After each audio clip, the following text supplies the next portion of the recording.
my AI assistant can meet your AI assistant right here, and we can see how well the two of us did. Let's, same place, same time. Let's see if we can fulfill that bet. Reflecting on my conversation with Dario, I'm struck by how he acknowledges that the pace of change in AI is exponential. It's going to get so much more capable. But he's also very attentive to the problem of harm and very thoughtful about it. It made me feel much more comfortable.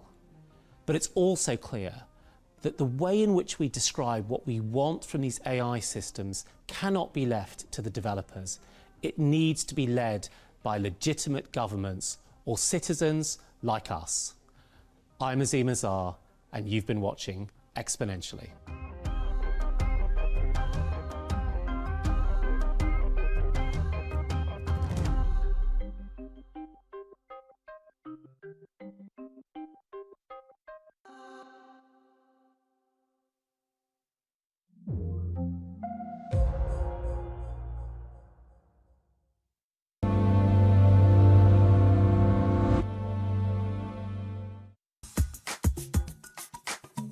So is there more pressure when you're trying to win a basketball championship than when you're trying to please investors? Where's the greater pressure?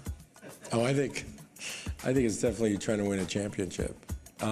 It's hard because a lot of, like when you invest, and you know this, when you're investing, you can control a lot more things. When, you know, on a basketball court, you can't control whether somebody's going to make a shot. You've got to get lucky. And what's the greater pleasure, making 5 times your money on a distressed debt investment or winning the NBA championship? They're both fabulous. I wish I could do one each year. That would be great. But I think there's a great feeling in being right on an investment, that you've done a tremendous amount of work and you've made money for your clients, which I think is great. I think winning a championship it's a very surreal feeling because there's a whole city or state that is actually behind you. You know, we had 70,000 people at the finals, and we had them all outside. You had 17,000 in the stands, and then literally like 60,000 people outside. And when we won, like just the joy that you had brought to the city was phenomenal. Why do the biggest names in business choose Bloomberg? That is a great question. It's a great question. Great question. Great question. Best question I get all night. Bloomberg, top experts, great questions.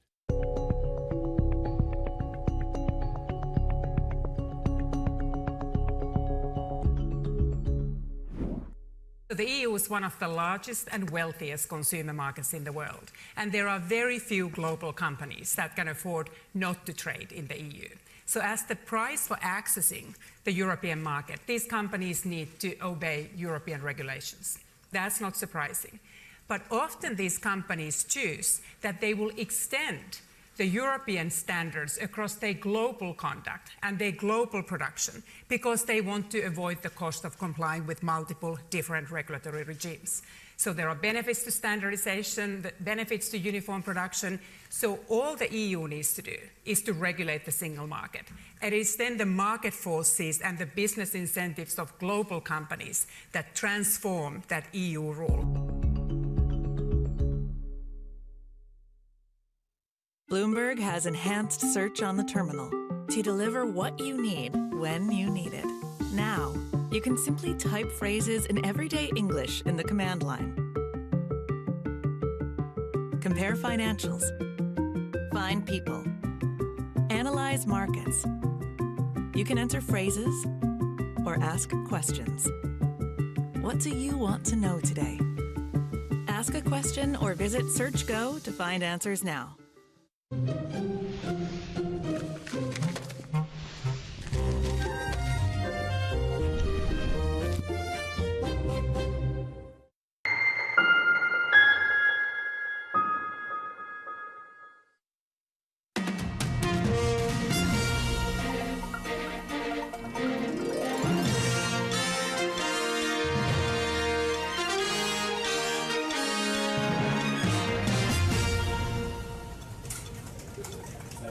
A very good morning. Welcome to Daybreak Australia. I'm Hardy Stradwatts in Sydney.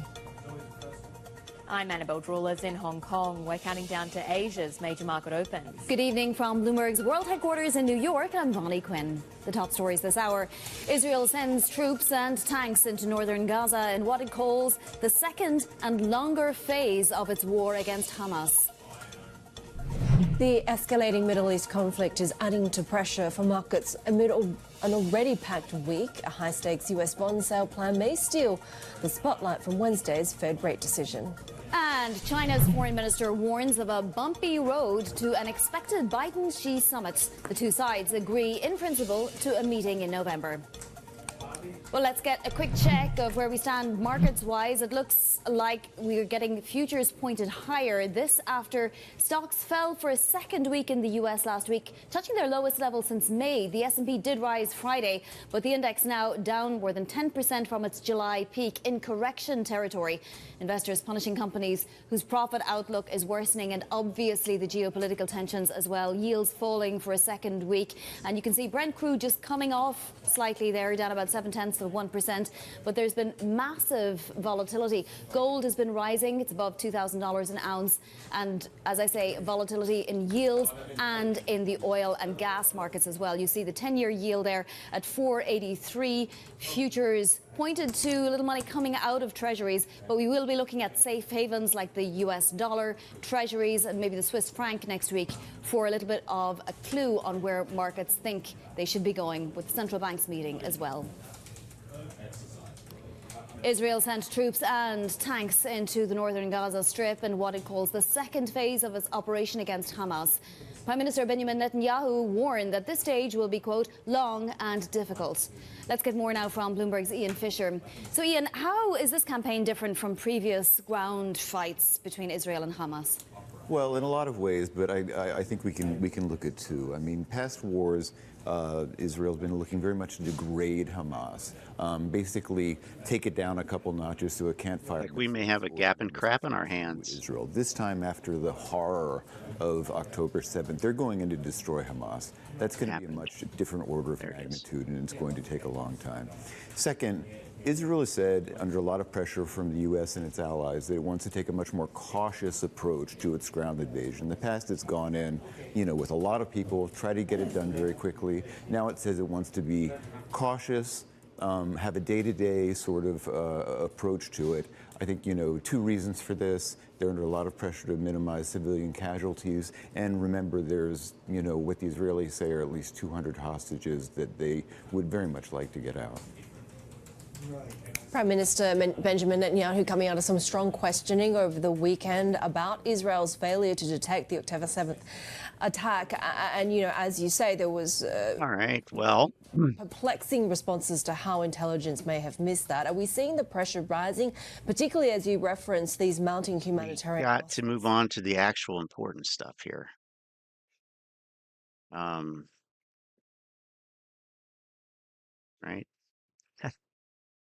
Let's see. Yeah, there it is.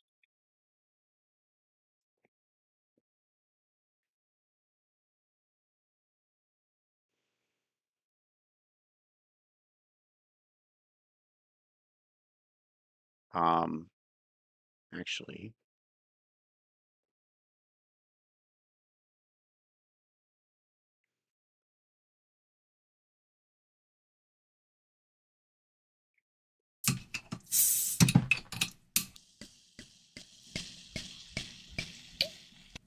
Prost. Time to celebrate, baby. I am absolutely stoked.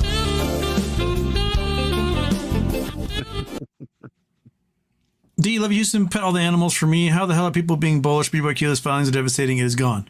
No, D. The filings are wonderful. Delete does not mean the same thing as canceled. Cancel's the good thing. Delete is the thing that short hedge funds want. Sorry about Bbbyq. Big oof. Right off here. Oh. D, the opposite. This is woohoo. We're going to be cajillionaires. It is good news. This is too much. It's good news. We are going to be rich. I think we're going to be rich.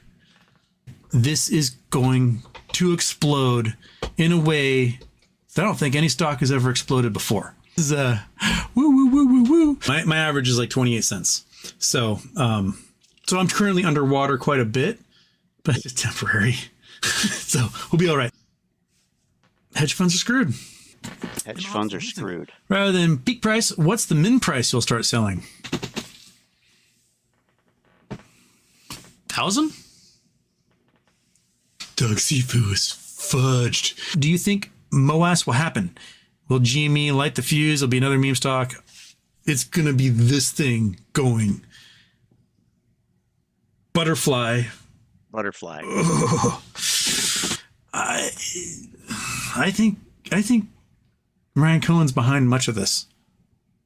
Wow. Butterfly, BBBYQ, butterfly.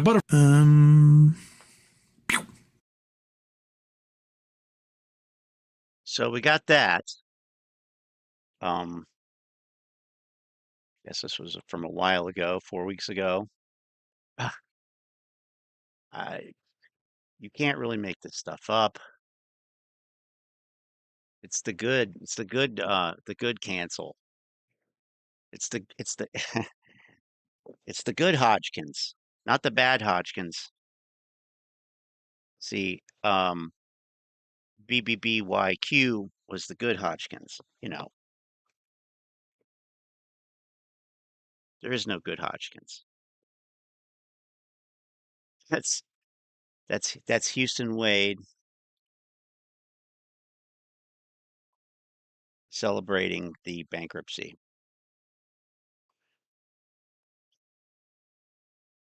Okay. Let's move along here. Who's on first? So this Frankie, let me say I'm not a financial advisor. Anything that I say in this video is for entertainment purposes only. Whatever I say in this video is my opinion, may not necessarily be factual. Don't buy, sell, or hold a stock or get in a short squeeze play because of anything that I say in this video. Do your own DD. You know, I've been hearing a lot of people been talking about the devil and what he's about to do with his money. You know, I haven't responded to it yet because I've been keeping up with what's going on with the war. What is that devil doing with his money? War with Palestine and with Israel. That's important to me. You know, for me, life ain't all about stocks and money, man. It's bigger than that for me. So I'm going to go ahead and deal with the devil right now. Look, it's so sad that you got a lot of people, man, in our society. They get emotional.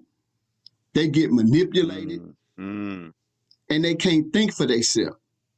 And it's so bad to the point to where they'll put themselves in the position to lose their life and get hurt and either go over here, man, and fight a war for people that don't even give a damn about it.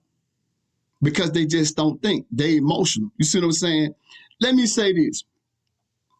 You can put your life on the line for this country. You can go to the military. You can be in law enforcement.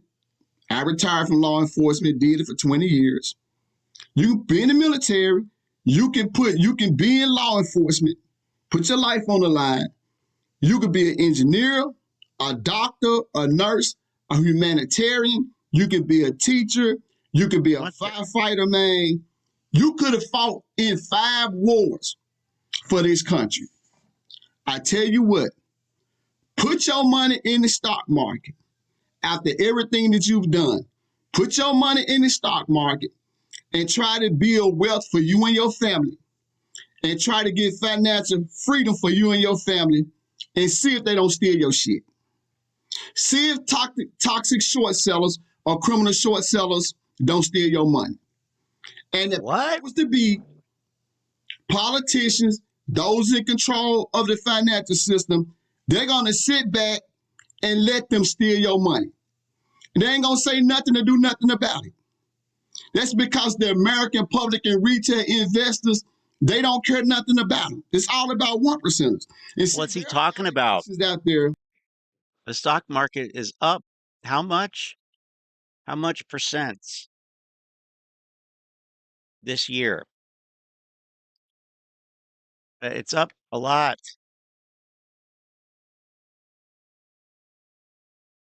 Well, okay, maybe not.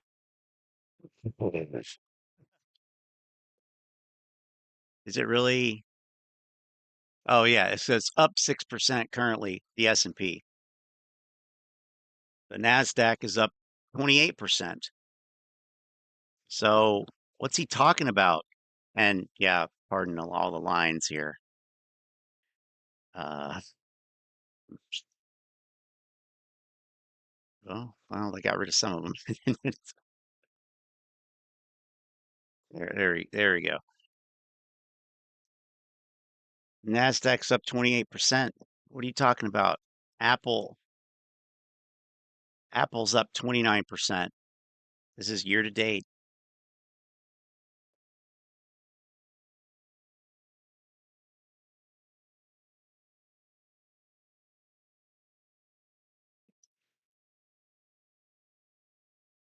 So, I mean, like you hit all new all-time highs in a lot of these stocks.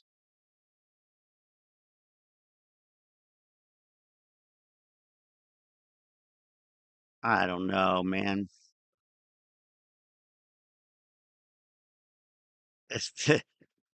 Thought the stock market was playing chess, but he and the apes are wrong again. Yeah, that's funny.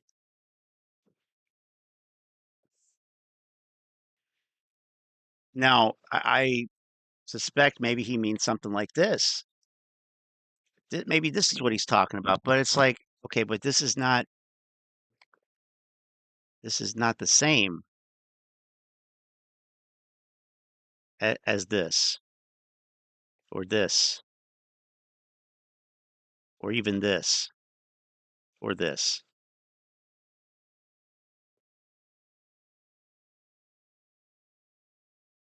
Like when you're investing for retirement, you know, you're going into something more like this, probably.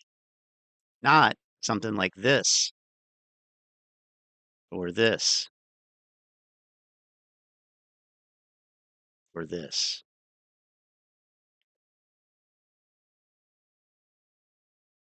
So, and there's a few of them that can't even show.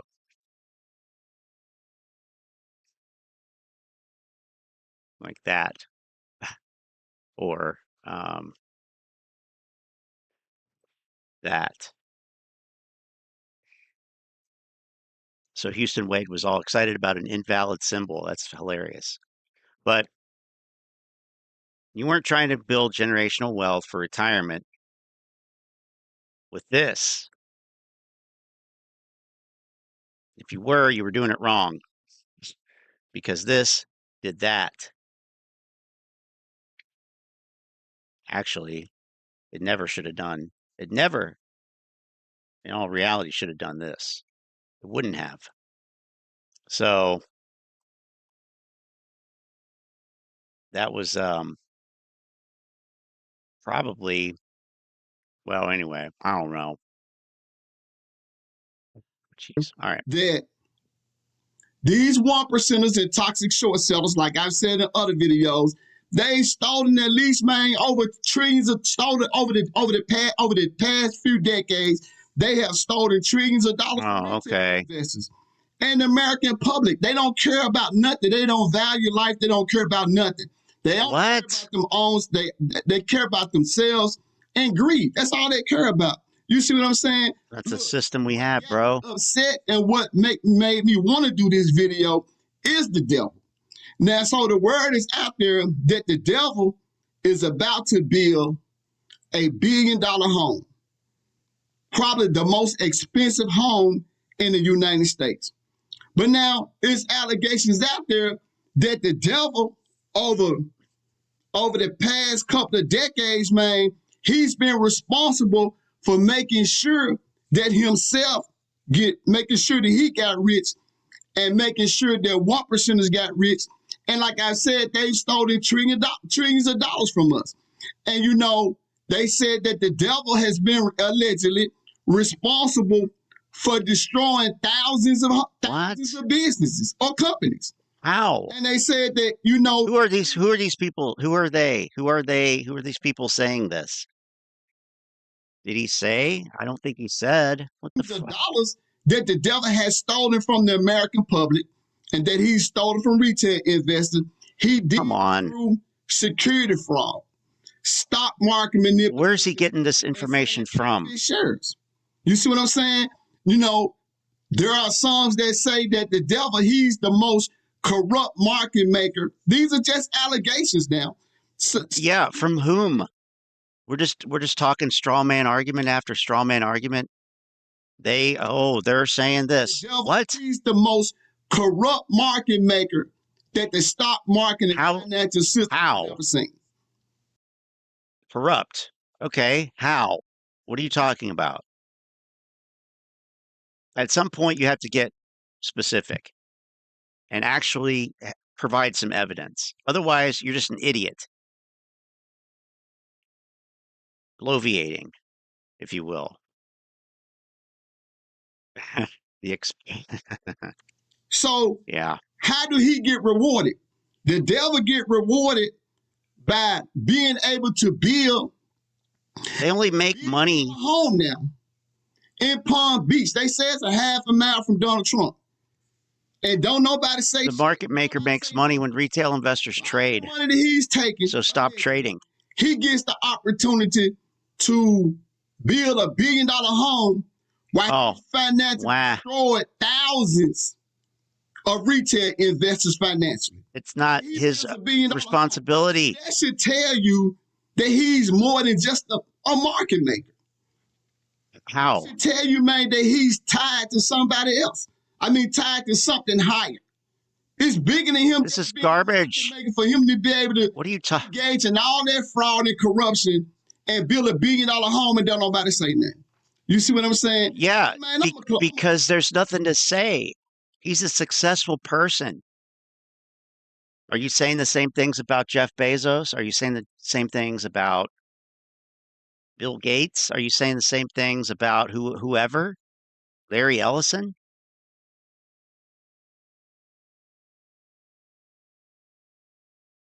I don't get. I mean, this is like you're sitting there complaining about somebody else being successful. I don't really. What is the point here? How does this help? Doesn't help. Does nothing. It just reinforces ignorance. I'm gonna close on this note, man. Look, in my opinion, man, in our society, we got the most corrupt political system in the world. We probably got the most corrupt religious system in the world, and the most corrupt financial system in the world. You see what I'm saying? And see, like I've always said, when it comes to the 1%ers, those that impact, those people that's in power, they don't care nothing about, man, it's not about your color. This thing really ain't about racism to a certain extent. It's all about class warfare. Even if you white, if you poor, man, they don't give a damn. It's just like right now, they tell people, man, to go. Well, that makes me feel better. Fight and lose your life for some dumb shit. But the people that's telling folks, the war-hungry people, especially, man, some of these Republicans, I got to keep it honest, they want people to go over here and fight. But you know what? They family members ain't finna get ready to go over there and fight. They kids, you know, they kids and loved ones most likely not going to be fighting. They not finna, the main ones that screaming, go to war. They want an a worldwide war. Hey, man, they kids ain't finna go. They kids ain't finna die in it. But they want other people to go over there and die for nonsense. And then when you come back home, they the main ones that's going to make sure that you can't get financial freedom. They don't care. And see, man, in my opinion, man, look, the powers to be in our society, the only thing, man, the American public means to these folks, to these 1%ers, is just somebody to exploit and to get rich off of. Welcome. And if you can't think for yourself, welcome to capitalism. I mean, you know, that's it. He just summarized capitalism. Yes. And the point here is, I don't know. Frankie's on the wrong side of history. They gonna treat you like a sucker, man, every day. Thank you for taking time out to watch the video. Have a nice day. I mean, come on now. All right.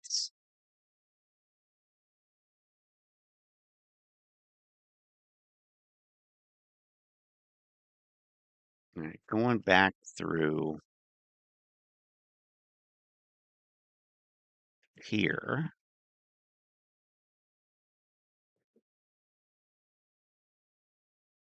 All right. So in order to keep it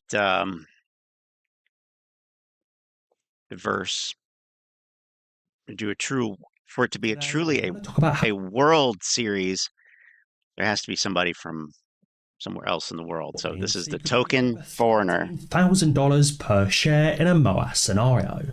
Now, I don't want to base this on pure speculation. I want to base this on facts, calculations. All right. Okay. He's turned over a new leaf. Facts, data, no speculation. All right, I like this. Happened in the past. And I also want to answer the questions from those that say a price like that just isn't possible. So okay. Stay tuned and let's make some money. All right, let's do it. Dive straight in with the key information. So, Edward Burchuk tweeted saying, as a reminder, Volkswagen stock that was bought by Porsche to flush the shorts ran to a peak of over $1,000 per share back on October 28th, 2008. He said AMC. That's not what it says. It says 912 plus. It's not 1,000, is it?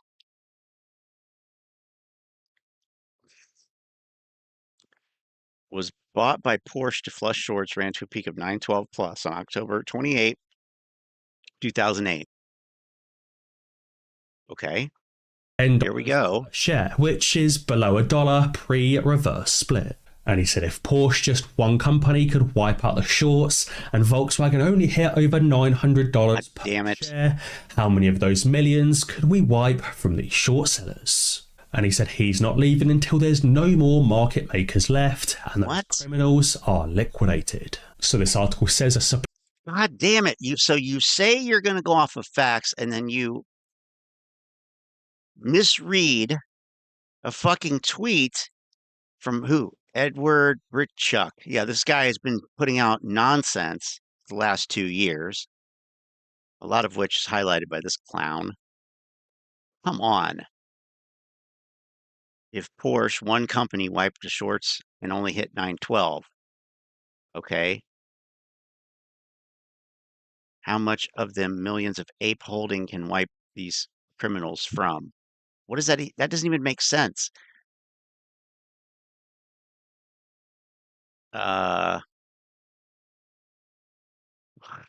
market makers left. Okay. Those criminals are liquidated. So this article says a supply and demand imbalance, which AMC has as well, triggered a monumental short squeeze that drove its share price from... No, it does not have a supply and demand imbalance. Yeah, it does. You're right. Actually, he's right. It does have a supply demand imbalance to the supply side. Fucking clown. Are liquidated. So this article says a supply and demand imbalance, which AMC has as well, triggered a monumental... He's not even Jesus fucking Christ. Panic among short sellers set in. Well, okay. Because less than 6% of VW voting stock was available in the market. Okay, so this is nowhere in any way and no how is it similar up to this point. But then he says, well, let him say it. Is left and those criminals... Fucking asshole. Liquidated. So this article says a supply and demand imbalance, which AMC has as well, triggered a monumental... Which AMC has as well. What fucking douchebag. Yeah, panic among short sellers set in because there was very little of the stock legitimately available in the market. So then, yes, there was a supply-demand imbalance, which triggered a monumental short squeeze. Yes. Yes. But that's not what's happening here. Fucking short Muppets that drove its share price from 210 euros to more than 1,000 euros per share in less than just 2 days. Saying indeed, Volkswagen also became the world's largest company by market value or market capitalization on October 28th, albeit very briefly. Saying short sellers still trying to close out their positions ended up paying over 1,000 euros per share, which in turn put VW's holding stock at a hefty 296 billion euros, exceeding the $343 billion market capitalization. These are facts that he's giving here, but start by looking at what AMC's price would be like with a $303 billion market capitalization. Here we go. So right now, AMC's share price is $9.42 and has a market capitalization of $1.87 billion.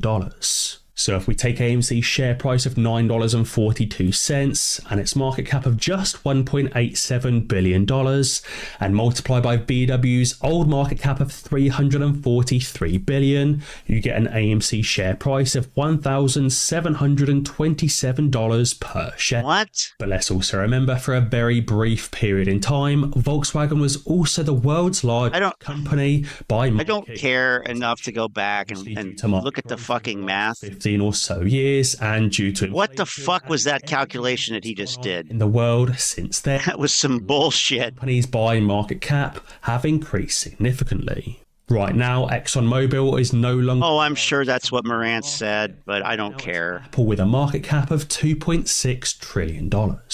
So if we take AMC's same share price of $9.42, I seriously doubt that that's true, because this guy is a clown. And multiplied by a market cap of why would they employ somebody so fucking stupid? For AMC of over $13,147 per share. Oh, give me a fucking break. See, just based on the Volkswagen dynamics, AMC could easily reach over $13,000. Yes, it easily could, based on facts. Shares have been sold short. Back in 2008, there was no synthetics in Volkswagen, and the total liabilities of those shorted shares was around $30 billion. But obviously, in the case of AMC, we know the number of synthetics are well into the billions. We know that. Liabilities that these market makers are holding are well into the billions as well. Because obviously Citadel has $65 billion in securities sold, not yet purchased, which to be those right, and they collected the cash for that, all of that, and it's sitting over on the other side of their fucking balance sheet, but you have no fucking clue. Well, actually, he probably does, because he's supposedly he works for the accounting firm, secretly artificially pumping for private equity. So he understands, probably. I mean, this is just I think this guy is the MVP of this grift.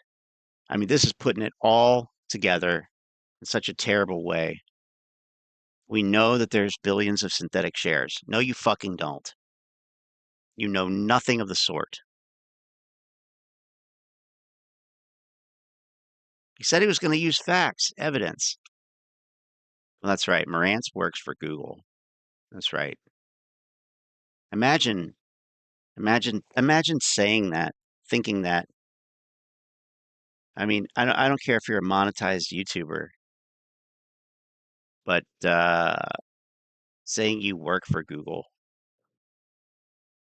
I mean, it's almost like he would be proud of that. He's proud to work for Google. Imagine being proud to work for Google. Wow. Okay, cool. Aspirations, man, I guess. Joseph Hogue guy saying 10 days to squeeze 3 weeks ago. I don't know. Joseph Hogue. Bow tie guy. Oh, this guy. Oh, yeah. Let's see. Yeah, I guess I did. Should have the red line across it here. That was 2 months ago. 10 days to short squeeze. Maybe I didn't. Maybe I never did. So this was 2 weeks ago. Sorry, 3 weeks ago. 10 days to short squeeze. Hey Bowtie Nation, Joseph Hogue here with an update on shares of AMC and what could be a short squeeze in less than 2 weeks. I started a position of 2,500 shares there on September 6th and have gradually increased Okay, wait a minute. That to 6,000 shares. 6,000 shares. Well, I guess technically he's up. This was on October 3rd.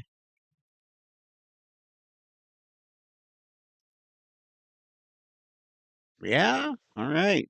Sweet. I mean, I guess he could have dumped it for 40% gain, 38%. Currently, it's sitting at like 14%.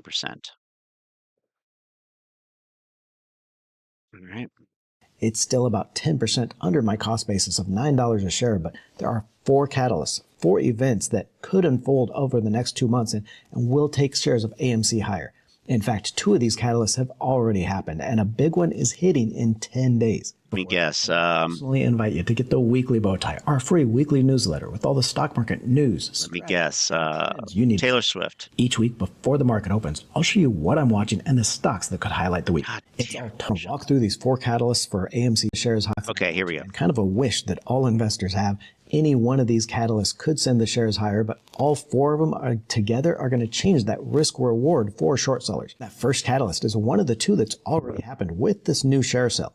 The company announced last month that it would sell 40 million shares after the stock split and the ape conversion. And while it was murder on the stock price, it was probably a necessary thing to shore up cash. That conversion of the shares of the reverse split and now this share issue cleared up a lot of the uncertainty in financing for AMC stock.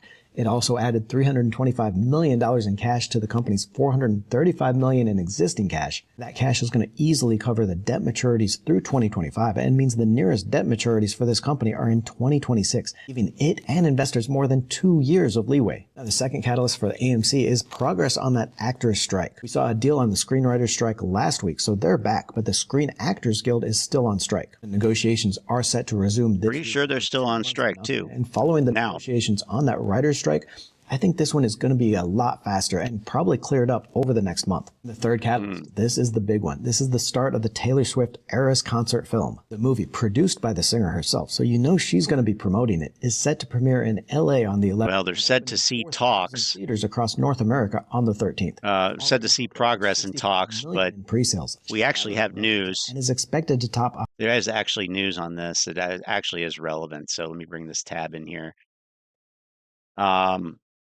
Disney delayed Snow White and Elio a year. Okay. Jonathan Majors magazine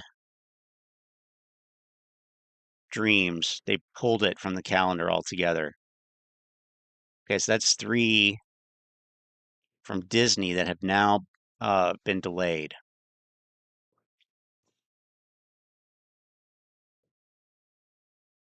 That was actually from Friday, but I didn't see it. The latest thing that I see here is going to be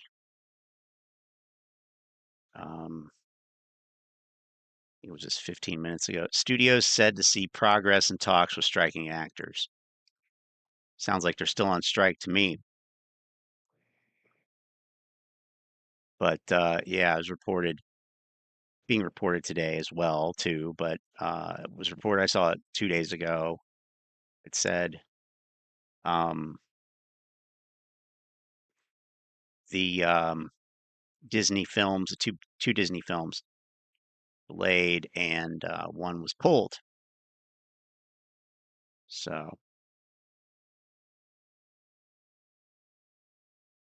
I just happened to see that. Yeah, the deal is with the writers. SAG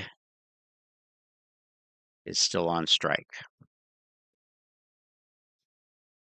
Okay.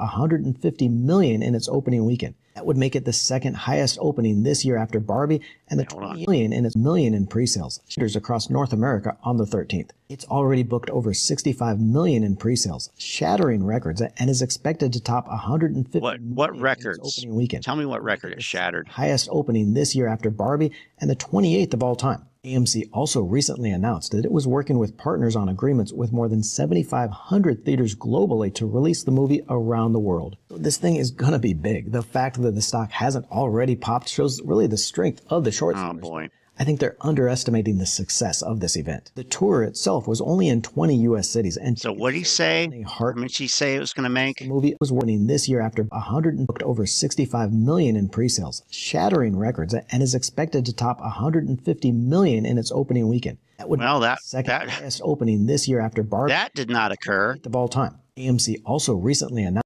That certainly did not occur. And in fact, you are not even looking at 150 million as of yet, domestically at least anyway.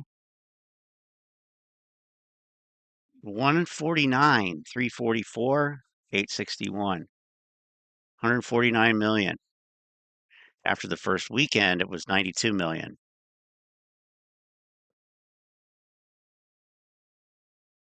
So look at this.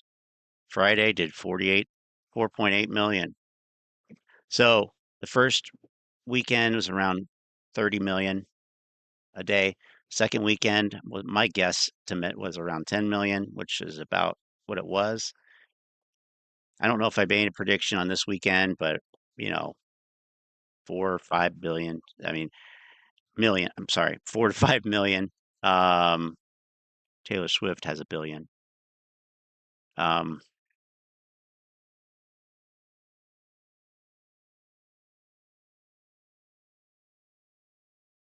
I'm not going to say it's a failure, but I don't see how they're making billions off this.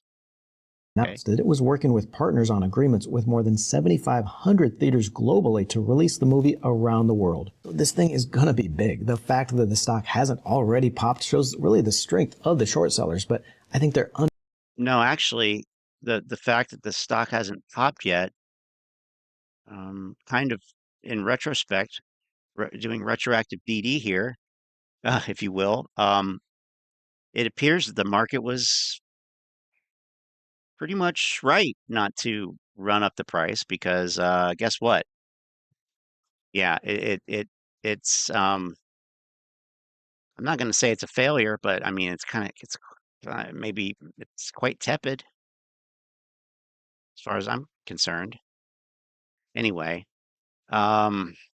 certainly not a blowout. Underestimating the success of this event. The tour itself was only in 20 U.S. cities, and tickets sold out. It seems like that's not true.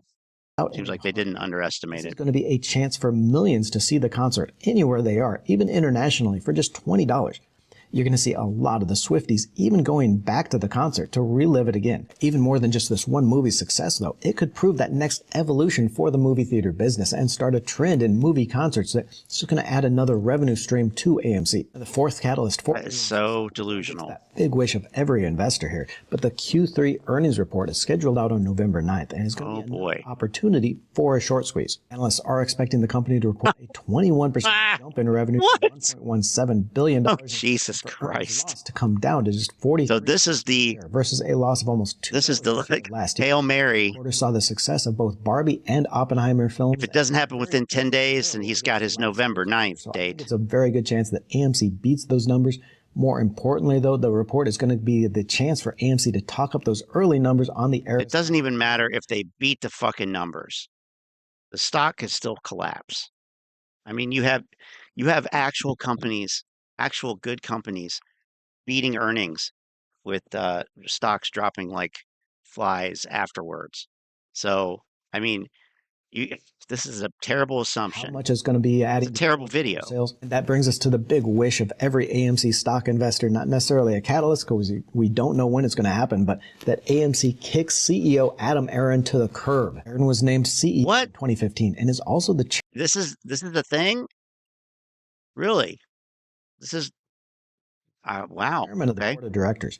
During his 8 years, the shares have plunged 97%, wiping out over $40 billion in shareholder value. Aaron's incompetence, and I say that only because I couldn't find a stronger word than incompetence. His destruction of the company clearly merits his firing.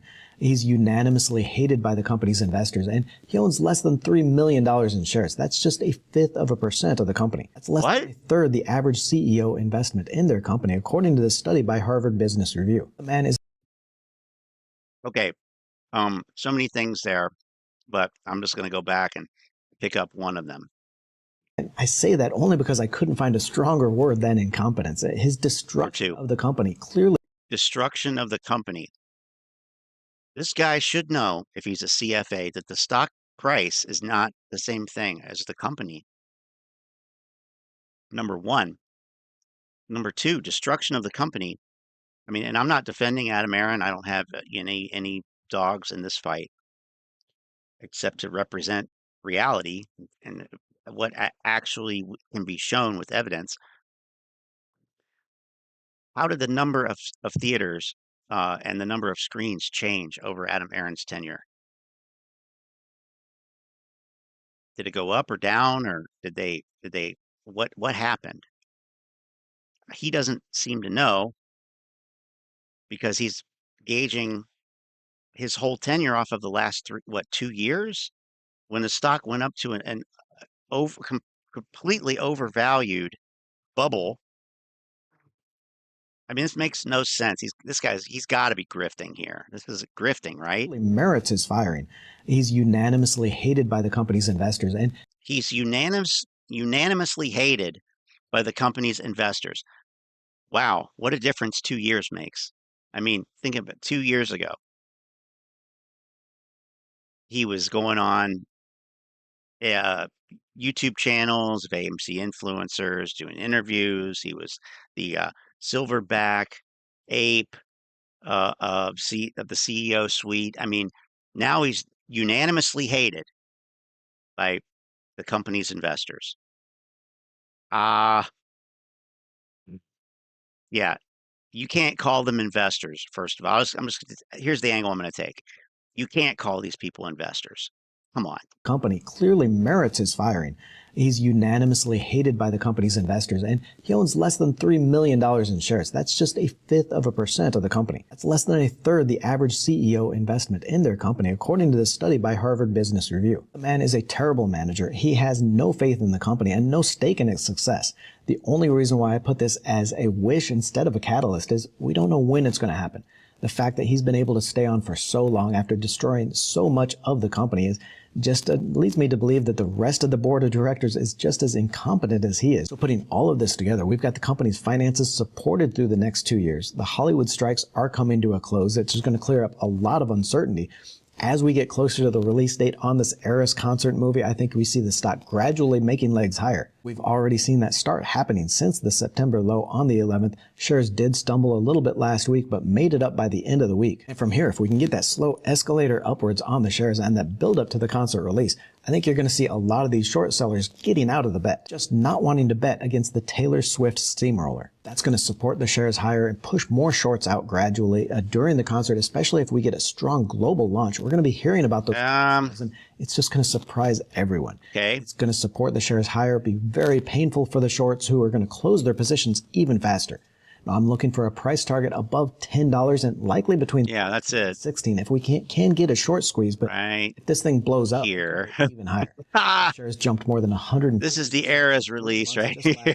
Previous short squeeze and could do it again. Now, if we That's the Eras premiere. AMC before the earnings, before that November 6th, that actually it was Thursday, but if we do get a strong jump in shares of AMC before that, so during the concert or just after, you might want to be a little bit more cautious. We could see the short sellers squeezed out before the earnings, but then... I mean, here's another guy who is attributing all selling to short sellers.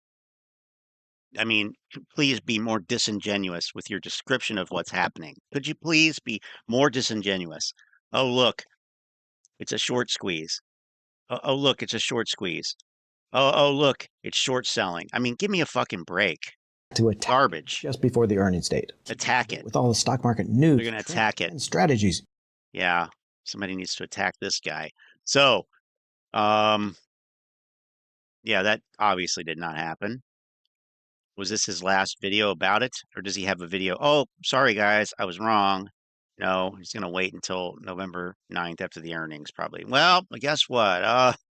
AMC beat the earnings, but the stock price is down. Boy, those damn naked shorts. God. Okay.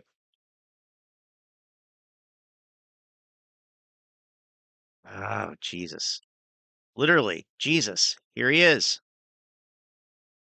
AMC didn't move on Friday. Why is that? Of course, because the whale are sleeping. And of course, we are little fishes. If we...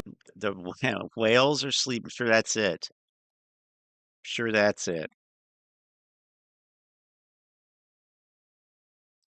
Oh, good. Bull market's back. Look. Bye, bye, bye, bye, bye. We want to buy now, the shark will come and eat us. So this is not wise. The wise thing is to wait until the big whale, which is sleeping here, move between the sharks, and we can hide behind the whales to take us to the safety. We have to discuss the strategy that we should do in order to protect ourselves from the sharks, as I show you here. So let's dive deeper and discuss AMC price action for November or next week. We have to. Don't forget to press the like button or the dislike button in order to be notified for our live streaming tomorrow before the market open by 30 minutes to discuss AMC and mini stocks. Of course, after even we finish our live streaming or before the live streaming, we do chart analysis for AMC. Last update we did on AMC, as you can see here, for this support before the breakout from the $9. All right, I don't care about any of this crap. I mean, good. Yeah, great. You gotta, you got that. You got your moo-moo. You got everything. That's it. Yep. Okay. So you got yourself an overhead supply zone there or something, right? Okay, good. Okay, what about this one? AMC Fraud Task Force channel. I have not seen this. They've only been around for a couple days or something like that. Okay. 1 second here.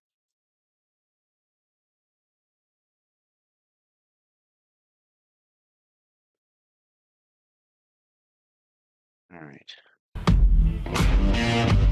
Who does the newly... Yeah. Israel and Hamas don't get on my nerves more than AMC fraud. Oh, okay.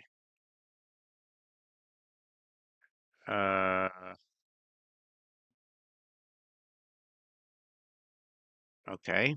Yeah, that's why. Sorry, I had to mute it. I had to mute that. Okay, so that was pointless. But the channel has other stuff. If a guy was doxing a girl like that, people would be going, oh, safety, safety, safety. And you'd be hella mad and you would be doing them something. Opera, you don't think so? No. I don't think it has anything to do with gender. You think it's a gender thing? No, I don't know. I'm just putting everything out there. Like I said before, I do not have the information. But, and if she's a big YouTuber, if she makes a lot of money. Okay, that's dumb. And where everyone loses money, even with the presence of middlemen and fees. A lot of investors who are involved and unaware of the scam can make money too. The fraudulent aspect of a Ponzi scheme is not its inability. Okay.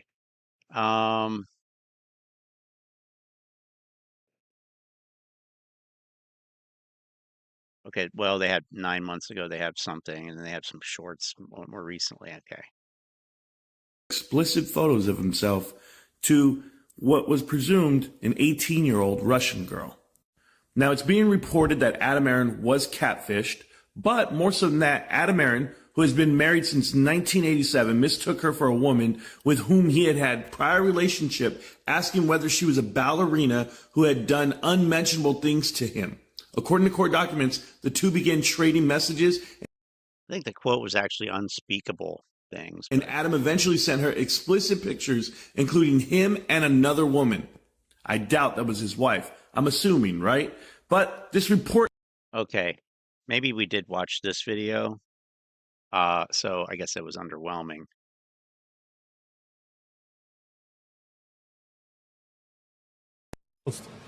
We've been the victim of some short selling during the year. There might have been some game playing with our stock today. But as I said, Yeah. Game playing. Huh? Down to Electric Avenue, and then we'll take it higher. Oh, we gonna rock down to Electric Avenue. Okay, that's definitely. Okay, and is there any documentation you have of any involvement from the CEO or any indication that the CEO has done any illegal activity or been involved in any kind of pedophile rings or white-collar crimes? Documentation other than what I said, sir? No.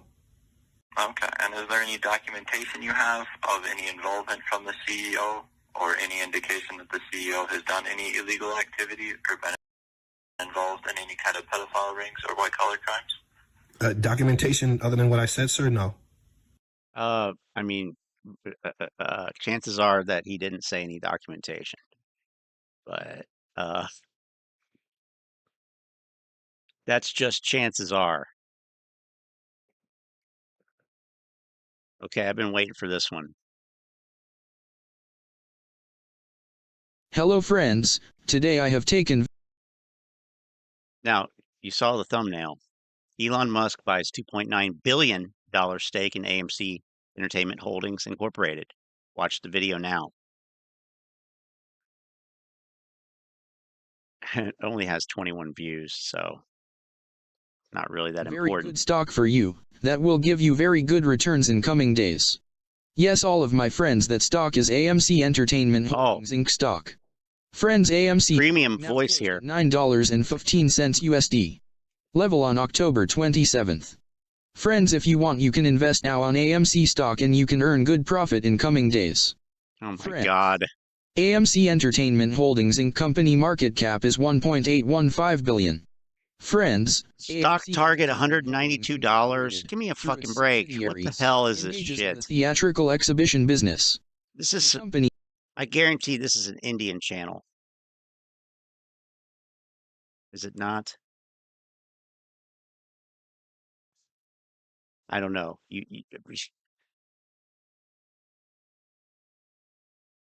tell me, but so now we're to the point where we did have a turning point. Now we're to the point where we have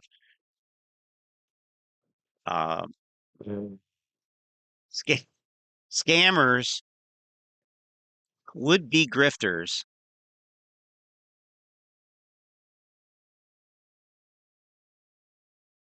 from the third world now creating channels with automated voices saying this garbage. I mean,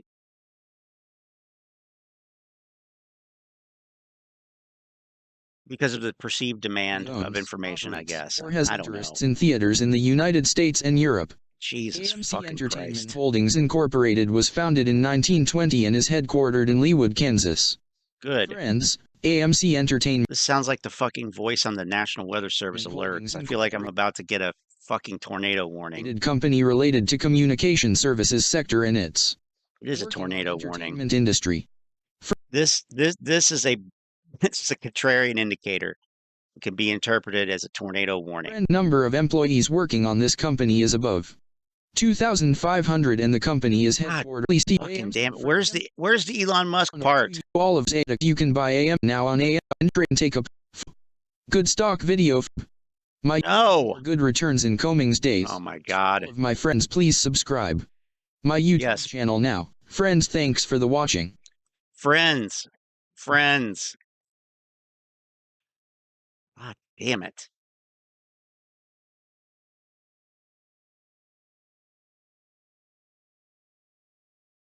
Wow.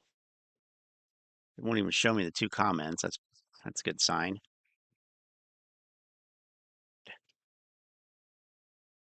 What a bunch of garbage.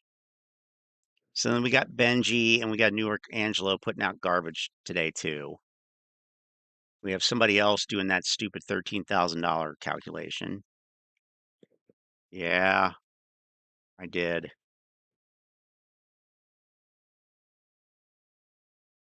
What are they saying about streaming services now?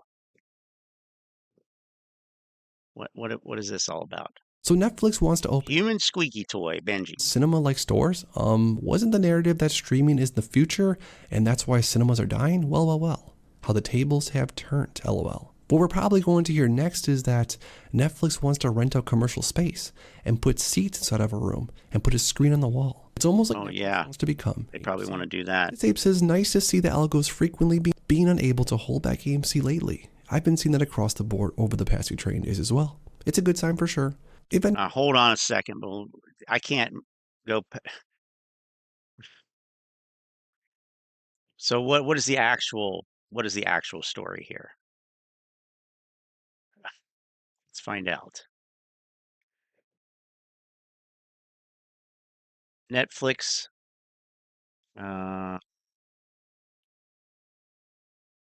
Why is Netflix building real world stores and can you rent movies? Okay. 5 days ago, Screen Rant. The announcement has revealed that Netflix will be building real world stores, raising questions about its business model and how it will work. Netflix is planning to build real world stores that will not function as rental outlets. That's critical here, I think. But instead focus on retail, dining, and live entertainment centered around their original properties. They have original properties, okay. 2 store locations are set to open in 2025. By 2030, Netflix brick and mortar locations are likely to be commonplace worldwide. Okay, great. Yeah.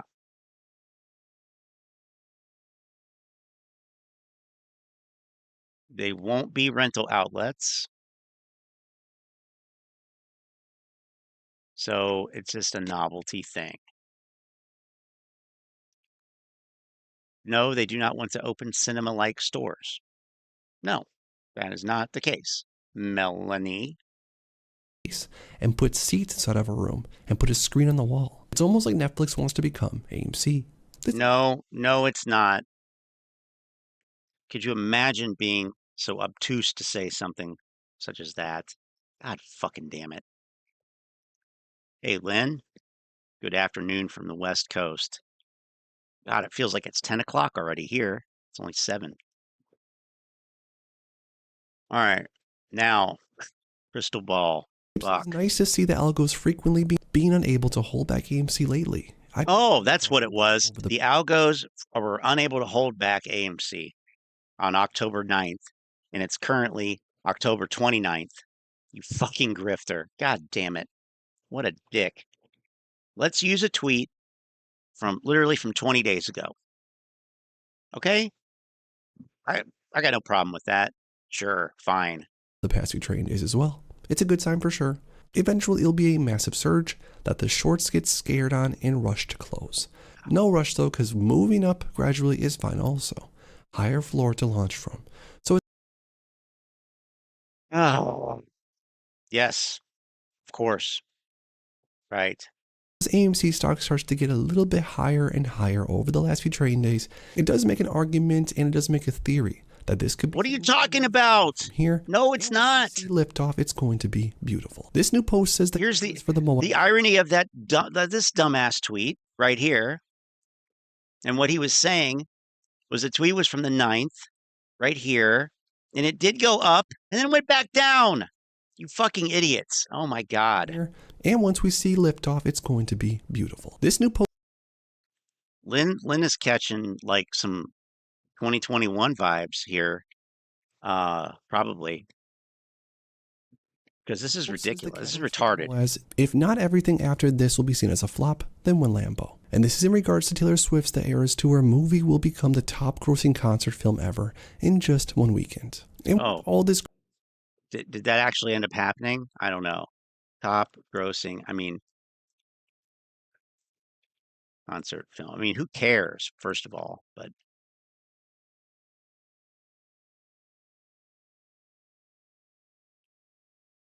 Concert film.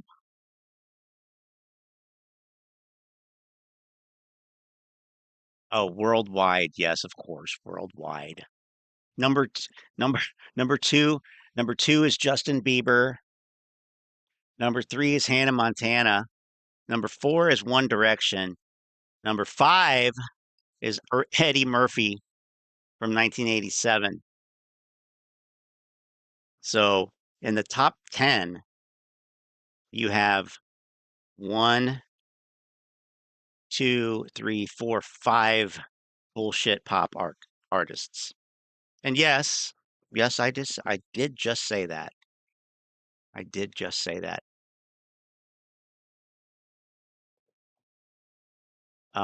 This is worldwide gross.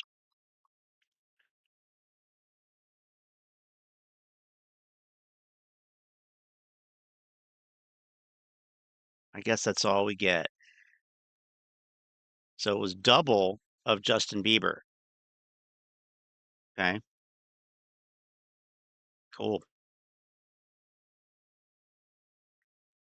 Crazy news that's been going on as of recently around AMC, the stock in the company. Now, obviously, I'm biased because I personally do own some shares of AMC. Oh, you don't say. I know, obviously, I'm biased. But that being said, even for an outsider, it seems like a ton of positive catalysts are stacking up for AMC. And although AMC as a company is far from perfect, there's... Yeah, well, obviously not. Like, the market doesn't think so. So you're wrong. Still debt and there's still things that need to be taken care of. But if you were to price AMC on a forward price basis, this thing feels like it's ready to pop. Walmart has perfectly popped. Nope, because like we just said, like we just showed, there's more movies being delayed every day. I mean, look, shit, here's another one. Banner Squad OTT release. I don't know what that is. That's not from this country. Disney's 2 2024 movie delays. They've been pushed back.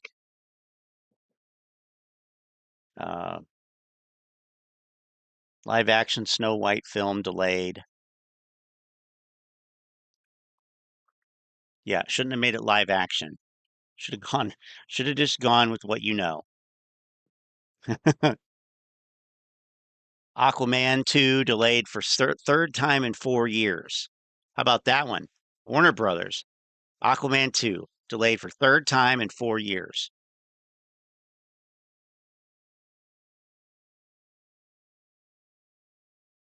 And Jonathan Majors' film is pulled from the calendar. It's not even rescheduled. Magazine Dreams. It's all from Friday's news.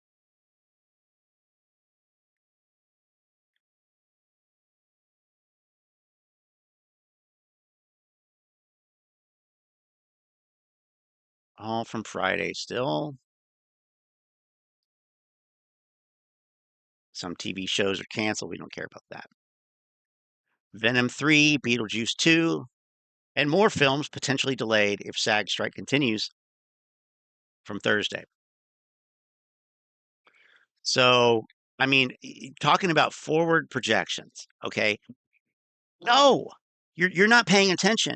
You are not paying attention. You are a fucking NPC. You are droning on the same bullshit without actually looking at the material facts that are changing. And guess what? Guess what that has resulted in for people who bought into this lie? Do I even need to show? The shit they were saying back here. And it's now down 98%.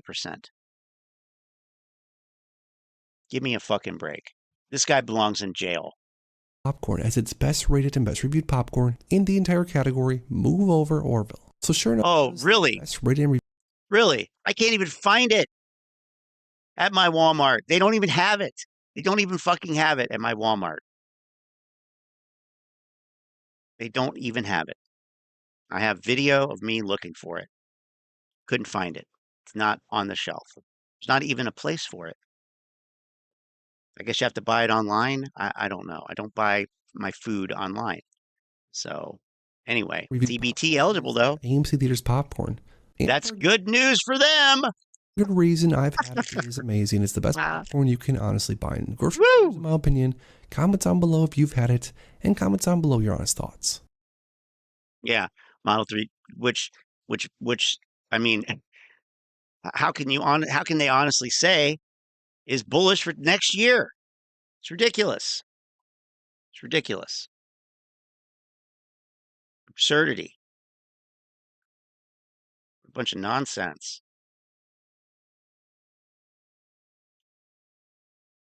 Oh my God.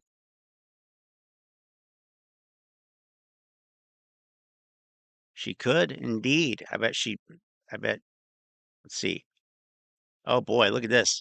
We got some breaking, hard-hitting journalism here. Going on, Ape Nation? Bet you liked when I used to say that in the past. Who's sitting over here? Who's sitting on the bed? That's what I noticed at first. Well, who's on the bed? And what the hell is this thing? Huh? I know what that The is. rich crowd, you know, the ones that are making the money because That's us. Private equity. Well, the ones in control. Until we found out that the government takes bribes. Well, government officials apparently do. From Ken Griffin, the person that we've been after this entire time. And what happens when we go after him? Well, he sues us, right? Because, hey, he's got the power to do so. He can bribe judges. He can bribe government officials. He never, ever, ever pays the price for the shit he does, right? So he can take my money. The shit he does. I love that pause there because it's almost like that's where you would insert like an actual fact, but there is none. So we get the shit he does. Government official. I love it. He never, ever, ever pays the price for the shit he does, right? So he can take my money. I mean, better watch it, buddy. You're skirting the line of defamation here. Your money, your mom's money, your not a me. mother's college fund. He doesn't spend his tuition money on prostitutes, strippers, and yeah, there's probably chicken nuggets from Popeyes. I don't know, man. But my point is that we've been robbed, everyone. I'm back with a vengeance. It's time to take this Kenny G boy down, okay? Yeah, right. How are you going to do that? I mean, your whole understanding of everything is fucked up. Like, imagine thinking that the market maker.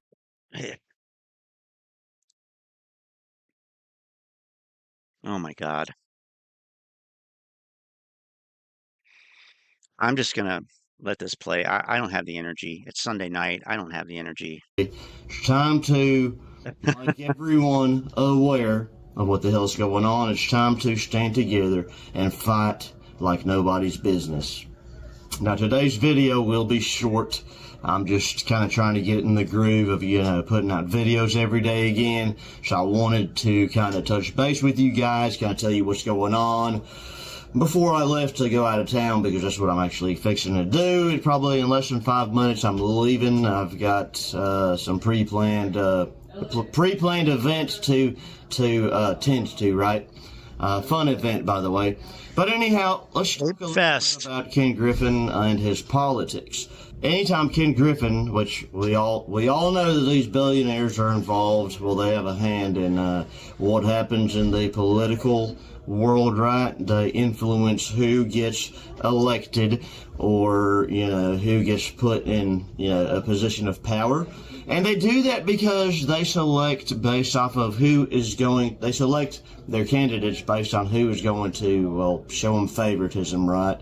Do things the way that they want done, and that's how they control our country. That's how they control us. That's how they are able to manipulate the entire system.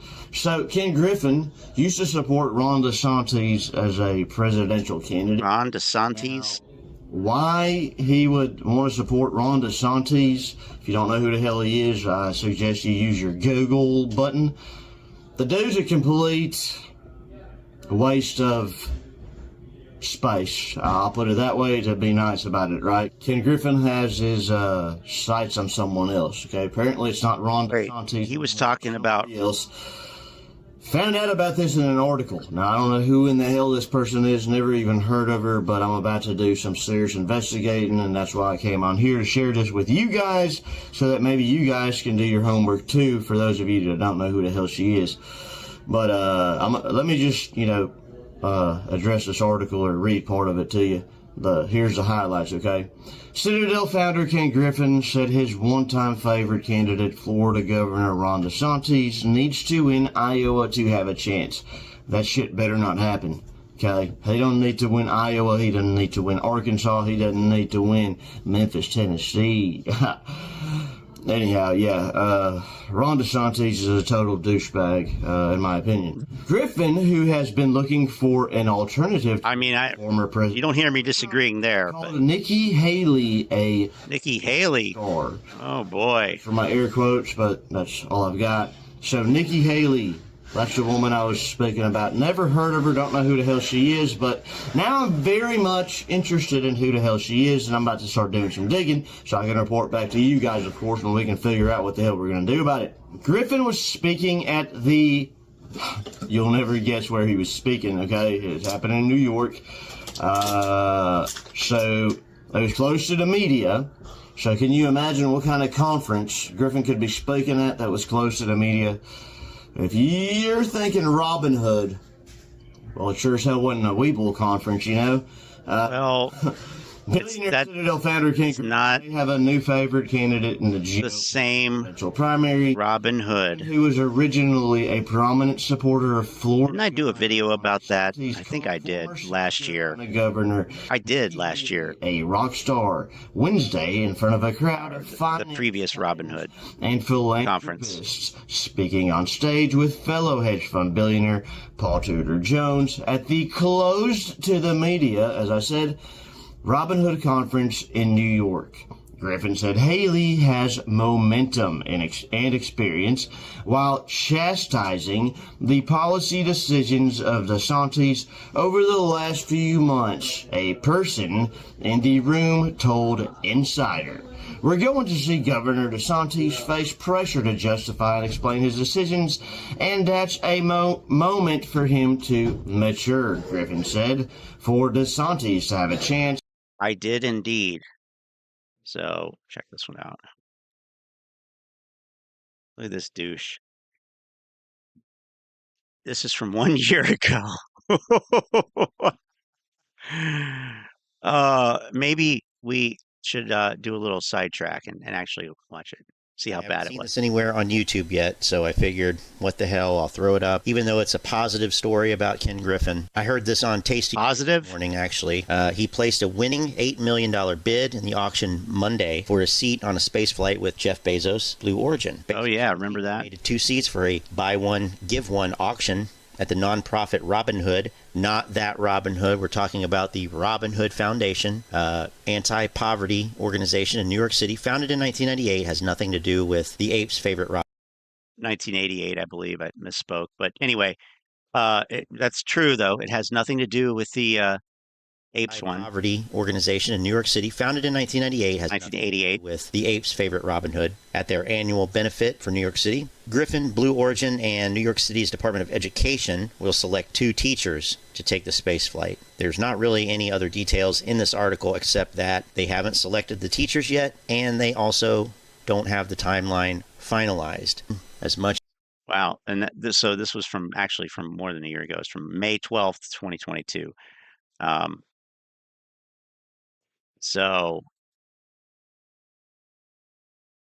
And I corrected it right there too. 1988, not 1998. Trying to get those 10 years back.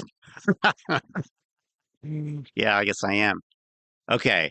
Anyway, yeah, I did do a video about it. I don't remember what the rest of this is, but I don't know if it's worth worrying about. But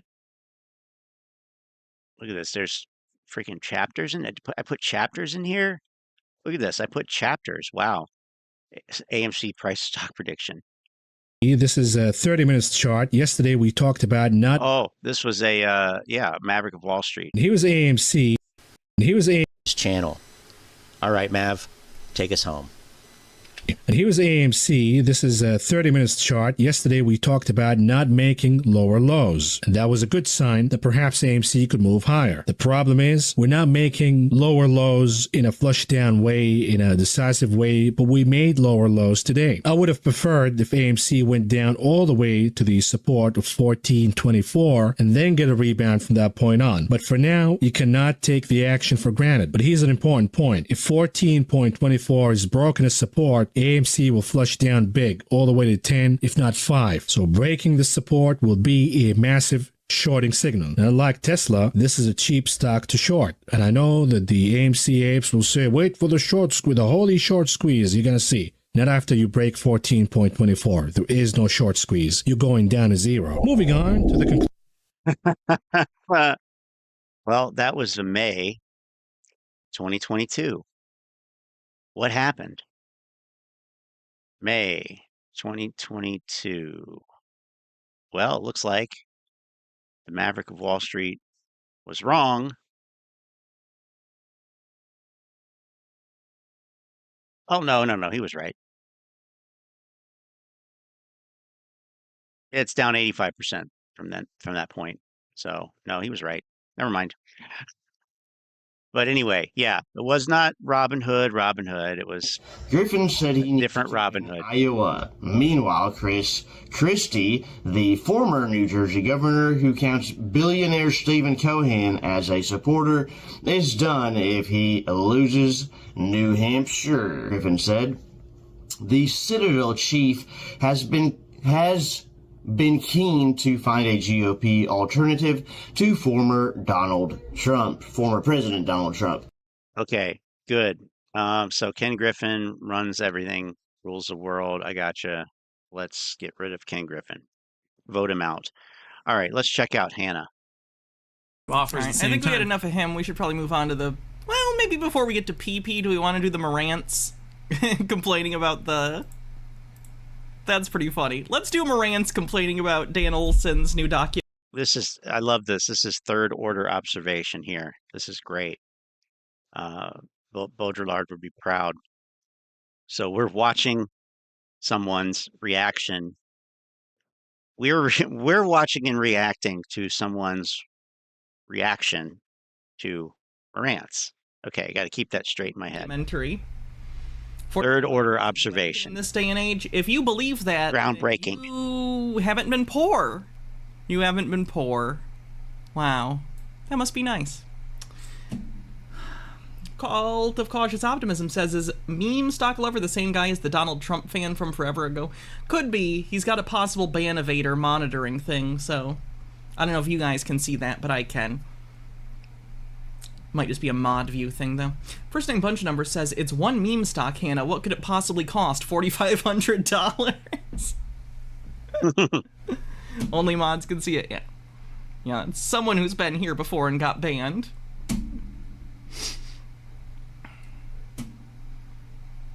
They're so zen that they're creating entirely new accounts just to come talk on the stream. They're so confident. Hi, guys. Anyway, so Morantz is the GME guy. He is a literal bag holder, as you can see. Like, literally, he is holding GameStop bags. They are decor on his wall. That's pretty funny.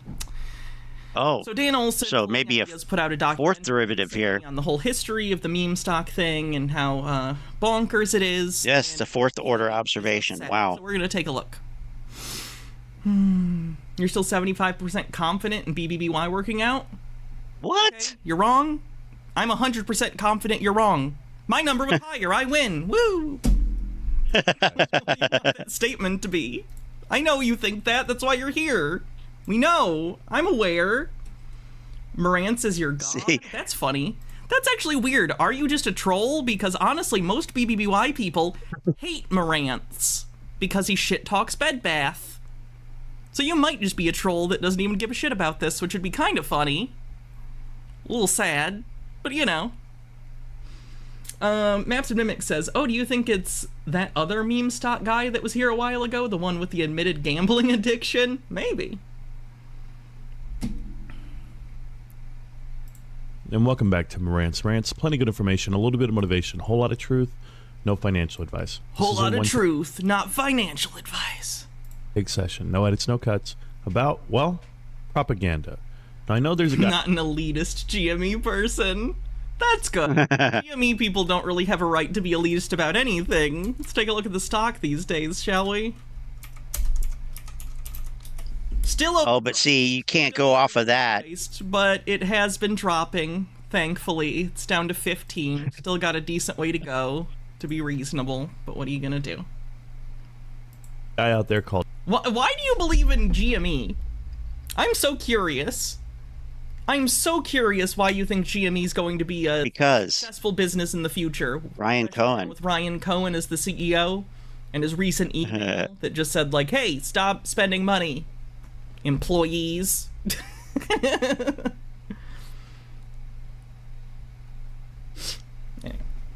Called Dan Olson. Never heard of him a day in my life. But apparently. Oh, okay. Well, he's a very successful online documentary filmmaker. Yes. Right. Heard of him. Never heard of him. That's a weird. I love when he says that. Defensive thing you're doing. It's a narcissistic thing, too. Okay, that's irrelevant. You haven't heard of most people on the internet, probably. It's a big place. Just feels like you're trying to be like, he's not important. Did he say exactly? He was? Doesn't seem like Dan's the kind of person that would give a shit if anyone knows who he is. That's not his thing. He put out information, and you're upset that it's devastating to your thesis. Because Ryan Cohen, everything he's involved in turns to gold. Like what? Exactly. What specifically did Ryan Cohen do that was good for shareholders? He did Chewy, but he sold Chewy when it wasn't profitable. That company didn't run at a profit. That's true. VC cash like crazy. GameStop still isn't profitable. The NFT marketplace has been a disaster, and they already closed the wall. Also known as private equity cash. Oh. All it. So what has Ryan Cohen ever done that makes you think he is a genius or good at this or a good guy? Apparently he does documentaries. From Canada. Cool dude from what I could see initially when I saw his documentary about GameStop this morning. Everyone was pushing it out there last night. Everyone says, you got to watch this. This guy's creating FUD. This individual's attacking investors. Have you considered that it's not FUD and that it's just like, you know, the reality of the situation? No. That's crazy talk. That's crazy talk. No. That's not a possibility. You have hit the one thing that can never be held up as a possibility. I like that Dan Olson also like predicted this, because it's not hard to predict these people, to be entirely honest. Where's the fun? They're so predictable. It's funny. Oh yeah. Oh right, that guy. If you haven't seen this yet, I'd recommend it, by the way.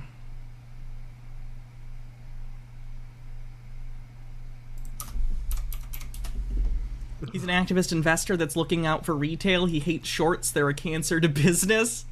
No, he doesn't give a shit about you. He allegedly pump and dumped on you guys. He doesn't care, and he hasn't mentioned it since. Damn. Why can't I find the part where it's the FUD part? What if I go to the transcript and I search FUD? Yeah, that'll probably work. Yeah. Give me that transcript. FUD. There we go. Here's one. DM Trey says, I live in Vegas and I got to say these people, meme stock lover included, obviously have such mark energy. Other people do with their money. Are you just here to spread FUD and undermine GME? I'm just an individual investor who likes the stock and the company, debt-free and cash flow positive, backed by an unprecedented movement from shareholders to direct register their shares. Good editing there. That was a good one too. FUD will be any amount of doubt on DTCC. FUD is literally anything that casts any amount of doubt on any part of the plan. I don't believe that GameStop will be worth an unlimited amount of money per share. That doesn't seem possible. Bud. Why wouldn't the price peak and then come back down? Bud. I should probably set an exit threshold because I'm pretty sure other people are going to be selling too, and I don't want to miss the opportunity. Bud. No, but for real, where does the money for these dividends come from? Registration mutated extreme. So, in cult-like groups, in high-control groups, that's called a thought-stopping mechanism. They don't have to think about counter-arguments or evidence they don't like if they just immediately... So convenient. FUD, and FUD means it's bad, and FUD means it's not true, and FUD means you don't have to think about it. It's like a suppressive person, potential trouble source in Scientology for the Scientology buffs out there. PTS SP. Gnome Pickles says, and then Ryan, he just turn, just ignore it. Well, he's 7 feet tall and he knows karate, and one day he's gonna come to take me away from all this, and he's gonna be my real dad. And he's telling the story in the wrong way. So I watched the video. And Dan, his YouTube channel... Yeah, wait until I say to ban him. Unless he, uses a slur or something. Channel is called Folding Ideas. I'm having fun. I push play, and I let him speak. And he talked for a long time. A lot of word salad. I mean, just throwing up all over the microphone as far as what he felt how can I put it? Our motives. Why we're invested with GameStop. For money. And if you say anything else, you're lying. It's the stock market. You can paint it in as much like, no, we're doing this to stop the hedge funds. Man, we're trying to get revenge for 2008. Man. No. You want money. You want a bunch of fucking money. It's fine. Just be honest about it. Cashel Gladio says, Dan might be legit too smart for me. If he's taking the piss out of 50 Shades of Grey, I'm totally on board. But the moment he starts talking about NFTs or the housing market, it goes right over my head. Kind of want to make me educate myself more. That's interesting. I find that he breaks things down in very digestible ways. But, I don't know. What this movement is. And I think he has me confused with like a ton of other people. I've never sat here and said 10 million a share. I've never gone out here and said these outlandish things that he was. What outlandish things did he say? I know that he took Cosmic for his word. He clipped a lot of people. He clipped Tetron Invest, Tobit, myself, so many people. And he used that part of the doc. The documentary is 2.5 hours, guys. Mm-hmm. And I watched it at 0.15 just because I don't have 2.5 hours to sit there. Obviously, I sat there this morning while 1.5. I know numbers aren't your strong suit since you're in GME, but yes, 1.5, not 0.5. That'd be slower. Yeah, Charlotte's 100% correct because that is the kind of thing that I would say, and you guys know that's true. Making videos and doing some research that I do, but 0.15. I'm just curious, Dan. The timing of this documentary is impeccable. The timing? Oh my God! With every conspiracy theory, it's always convenient. It's always convenient timing when you're willing to make any connections, no matter how arbitrary. You know how long a documentary like that would take? Create this narrative that would take to put together. You don't just throw that together in a weekend. I don't think. So yeah, I mean, the timing. To be clear, Dan has been working on this for months and months and months. Oh yeah, here we go. Yeah, him a few exactly. times throughout that, he was incredibly burnt out. He was just glad to get this thing out the fucking door. This was not a conspiracy. He literally just spent a lot of time working on the video. God damn. Fenekagami said he said a whole bunch of words that were unambiguous, and I'm not forced or able to come up with my own BS, and so it must be word salad. That we're still not here, that we left or we gave up, and then in addition to that, to say that the ones that are here are psychotic and crazy. See, meme stock lover, you're doing the same thing. I gotta ask, this is what Moran started the video with, acting as though other people care about being important? What is that? Is that projection?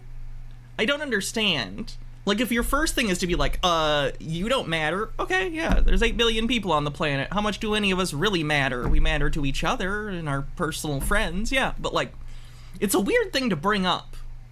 Like, why is that your first thing? Are you comfortable, like, with yourself and who you are? Because I am. It just seems interesting that that's your go-to. It feels like, to you, that would be a devastating thing to hear, so you assume it is for other people. Just interesting. First, let's go ahead and get this out there. We're not connected in any way, and I'm talking about me being a retail investor, and I don't call myself an ape. I never have. Literally, it doesn't matter what you call yourself. You're still a part of this same community that's trying to manufacture another squeeze, which isn't going to happen because you have a fundamental misunderstanding of what's even happening with the company. Maybe I did in the beginning when I was delusional about what could be happening, and I was just like that. I was just like the way you describe people. Certainly in the fun thing is, unlike a lot of these people, I made money on GameStop. February, March, and April. I actually got in, you know, before it peaked, which is what you want to do if you want to make money on the stock market. You buy just what you want to do. High, as opposed to what these people have done, which is to buy high and then just wait and hope it gets higher someday. They got higher. Stock went down. But somewhere in there, my mind triggered, and I said, wait a minute, this is not it. They're pumping and dumping on stocks. And for a lot of us, we're just informed investors. You know, initially, before informed got involved, I've been investing for, what, 20 years? Dan, give me a break. The phones didn't exist back then. Twitter wasn't a thing. YouTube wasn't a thing. So the amount of information we can get readily, like instantly, just like when your video dropped, got the info right away. They're like, hey, man, this guy's full of it. I said, okay, well, let me check it out. So your piece... This guy's spreading FUD. This is well done. It's well funded. Looks great. Well funded. Yeah, Dan has a Patreon. I love that's like a suggestion that he's like you know, it's out when you're successful being paid by private equity. Fans. That's what it. That's what he's trying to say. People. Cell phones, I think, Lynn. For trading apps. They enjoy. So Dan has a Patreon where he makes $9,000 a month just from Patreon. Wow. That's not including ad money or YouTube premium money he gets from people watching his previous videos. So no, the implication here that Dan is in any way funded by your perceived enemies is just wild. And I think it's pretty illustrative of how delusional these people have gotten, where anyone who criticizes the things that they're going into, anyone who points out the holes in their delusions, oh, they must be a paid shill. FUD. They're trying to trick us. No one's trying to trick you. Altered Undying with 50 bits says, Hannah, take a look at the live stream chat in the Discord. Will do. And Akintar, thanks for the raid. Go check out Akintar. I know how hard it is to create content. I could never do what you do. Honestly, you have a gift. Couldn't. What Dan does requires talent and intelligence. But I know and skill documentary being made right now by a bigger YouTuber, and when that one drops, I'm curious. Are they? Oh, the FUD thing. That's lovely. Is that? Did you make that? Wait, who made that? Who said that to me to check? Like, is this someone else's emote? Can I use this? I genuinely don't know. That you put out, and the way that actually going to put out the information that you put out, and the way that you put it out. Well, at least that guy actually talked to me. You just clipped a couple of pieces out of context, but we'll go over that as well. Dan, I saw your whole thing from start to finish, and I do have a Patreon. Yes, it got linked, but yeah. For whatever reason, you wanted to paint. If you want to join the Patreon, do so. We're going to do a patron-only live show, and also gain the delusionals at VODs of the live shows. You can become a patron. The delusionals at Bed Bath & Beyond tied up. It's so funny when he says the Bed Bath & Beyond people are delusional. You're on the same track. You're just not quite as far down it. Line in line with GameStop investors. Not 1 minute of that video was about private equity. Not 1 minute of that video was about the balance sheet. Here we go. The balance One sheet. of the things he points out is that you're missing the forest for the trees. Meme stock people will literally find like one little thing that they can cherry pick and go, look, if I interpret this specific way within the laws, then oh my god, then that could mean this. Securities sold, not yet purchased. Hypothetically, because the rules say it isn't impossible. I call this the Air Bud rule. Nowhere in the rules does it say a dog can't play basketball. A lot of the meme stock theories at this point are, well, it's not illegal. It doesn't say you can't do this in the law. And then they assume it will happen. It's really interesting how desperate they are for any sort of like legitimacy. Fenekagami says, or it's a confession of their own motives. They literally don't do anything without being paid for it. Yeah, that is interesting. And the improved... Think you stared meme stock guy? Probably. I imagine he's stressed out based on all the bad decisions he's made. And like the internet mocking meme stocks, that's probably not good for your mental health. Fundamentals of GameStop, the company. It was all about stock price. It was all about MOAS and the delusion of. Your 2.5 hour video could have been about 20 minutes. Honest. It really couldn't have. But you made it this production piece that it was. You probably thought you were pretty funny when you did it. I mean, it was funny. But for me personally, it missed. Yeah, you're one of the people he's talking about, of course. Obviously you didn't like it. That'd be like someone making a documentary about, I don't know, O.J. Simpson that didn't paint him in a good light, and he was like, I didn't like that. Like, no shit. Like, it makes you look bad. Of course you didn't like it. It missed me totally. But we'll go over it. But of course, this is GameStop propaganda.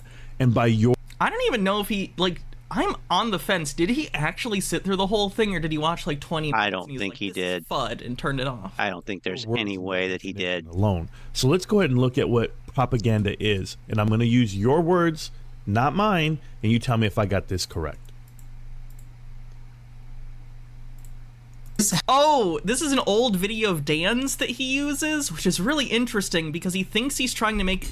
I don't know if he doesn't understand what Dan is saying in this older video. Probably not. But the argument he makes here is weird. So let's watch it and then we'll talk about it. Tell me if I got this correct.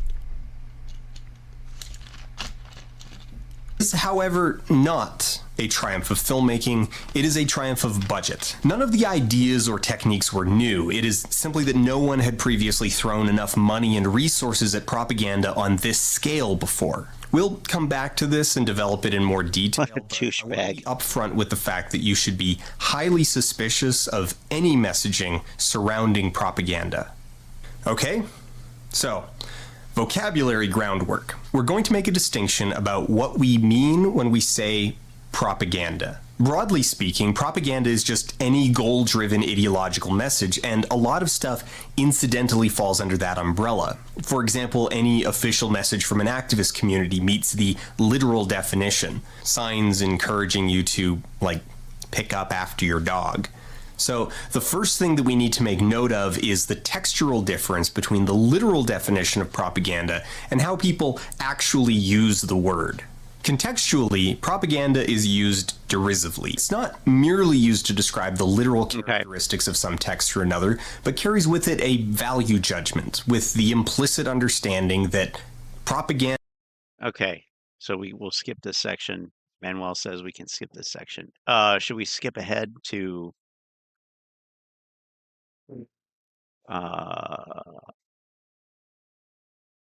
Yeah, I'm impressed.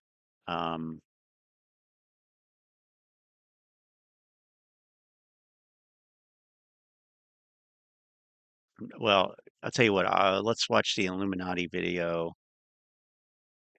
But before that, let's see what's going on over here in this garbage. Sideways. Dollar's kind of creeping up a little bit. Why do I have SPY there?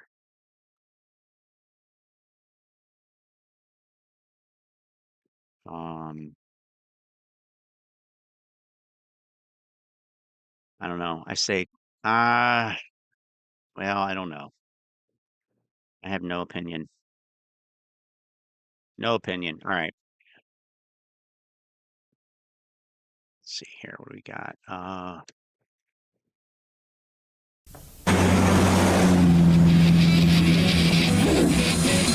Maybe not the whole thing. I want a trader in. Just released.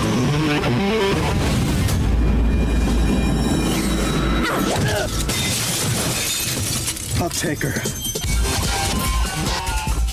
Ah, GameStop. Chances are you've remembered this as an absolute icon if you were a 90s kid.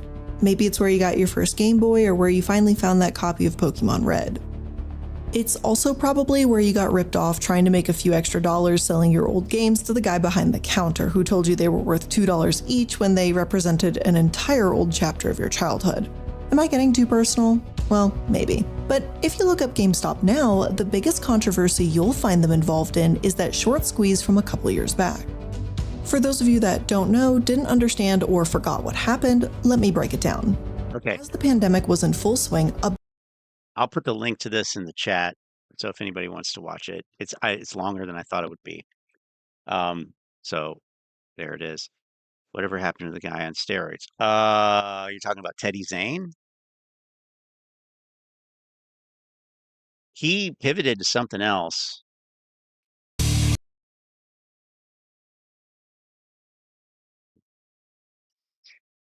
Hong Kong. Well, he's from 1 month ago. He's got a Hong Kong IPO.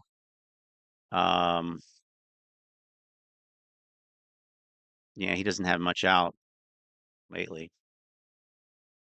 VSME. Well, that sounds like a winner. God damn it.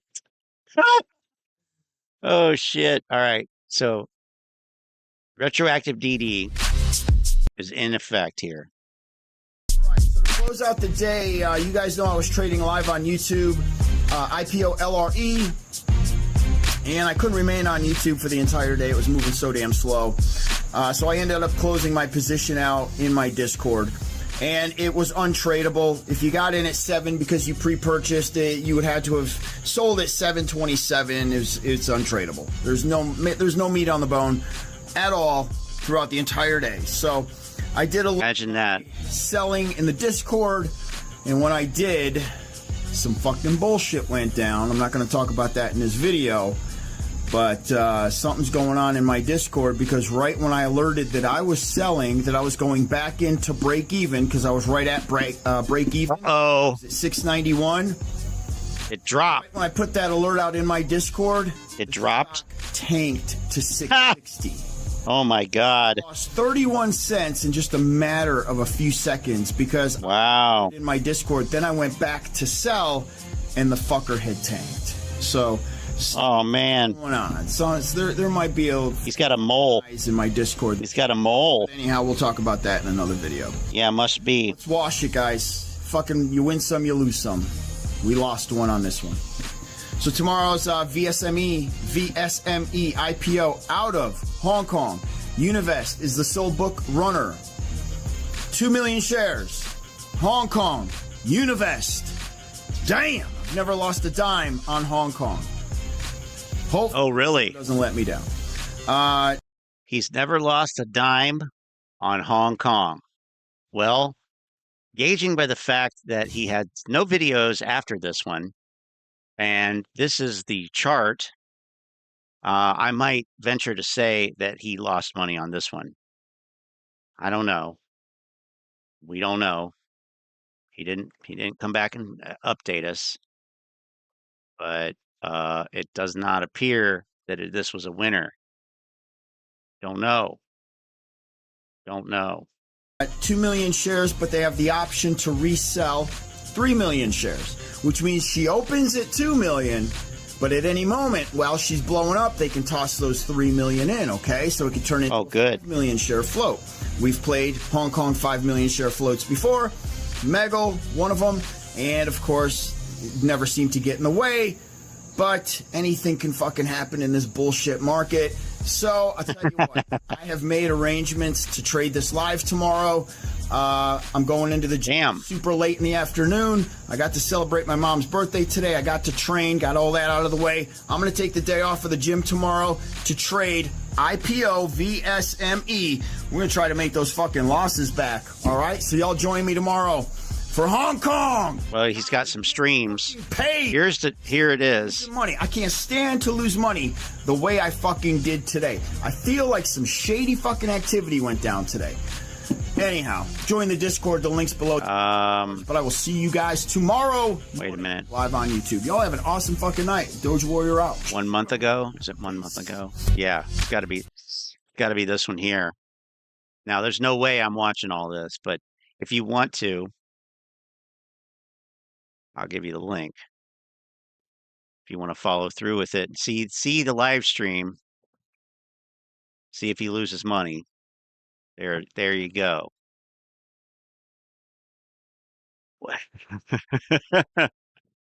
Oh my God. IPOs, baby.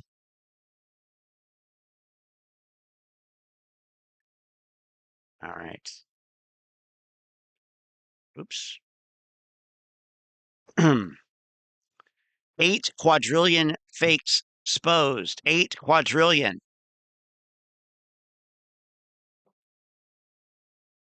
InvestorTurf is urging regulators to InvestorTurf recognize securities, but why? I am urging the authorities to investigate InvestorTurf. I don't know who this person is. Who knows who anybody is, really? But boy, they come out with some garbage. Some real garbage. Tokenized securities. Here we go with tokenized securities again. Why is this coming up again? Well, an old video of Brett Harrison, former head of FTX US, explaining tokenized securities and stating that for every GameStop token, there is a corresponding GME share in that broker-dealer, essentially confirming it's a 1-to-1 ratio. Lottery sucks. This is an old video. Why are they urging now for tokenized securities to get investigated? Well, what's significant about Brett Harrison is this. Brett Harrison was working at Citadel from September of 2019 to May of 2021. And as you all know, AMC ran when? Right at the end of May, early June of 2021. Oh. Citadel basically said, hey, listen, you know what? Go work for FTX because we need to shut this thing down fast. So Brett Harrison started working at FTX in May of 2021. Wait, so they're saying that Citadel sent Brett Harrison to work at FTX in May?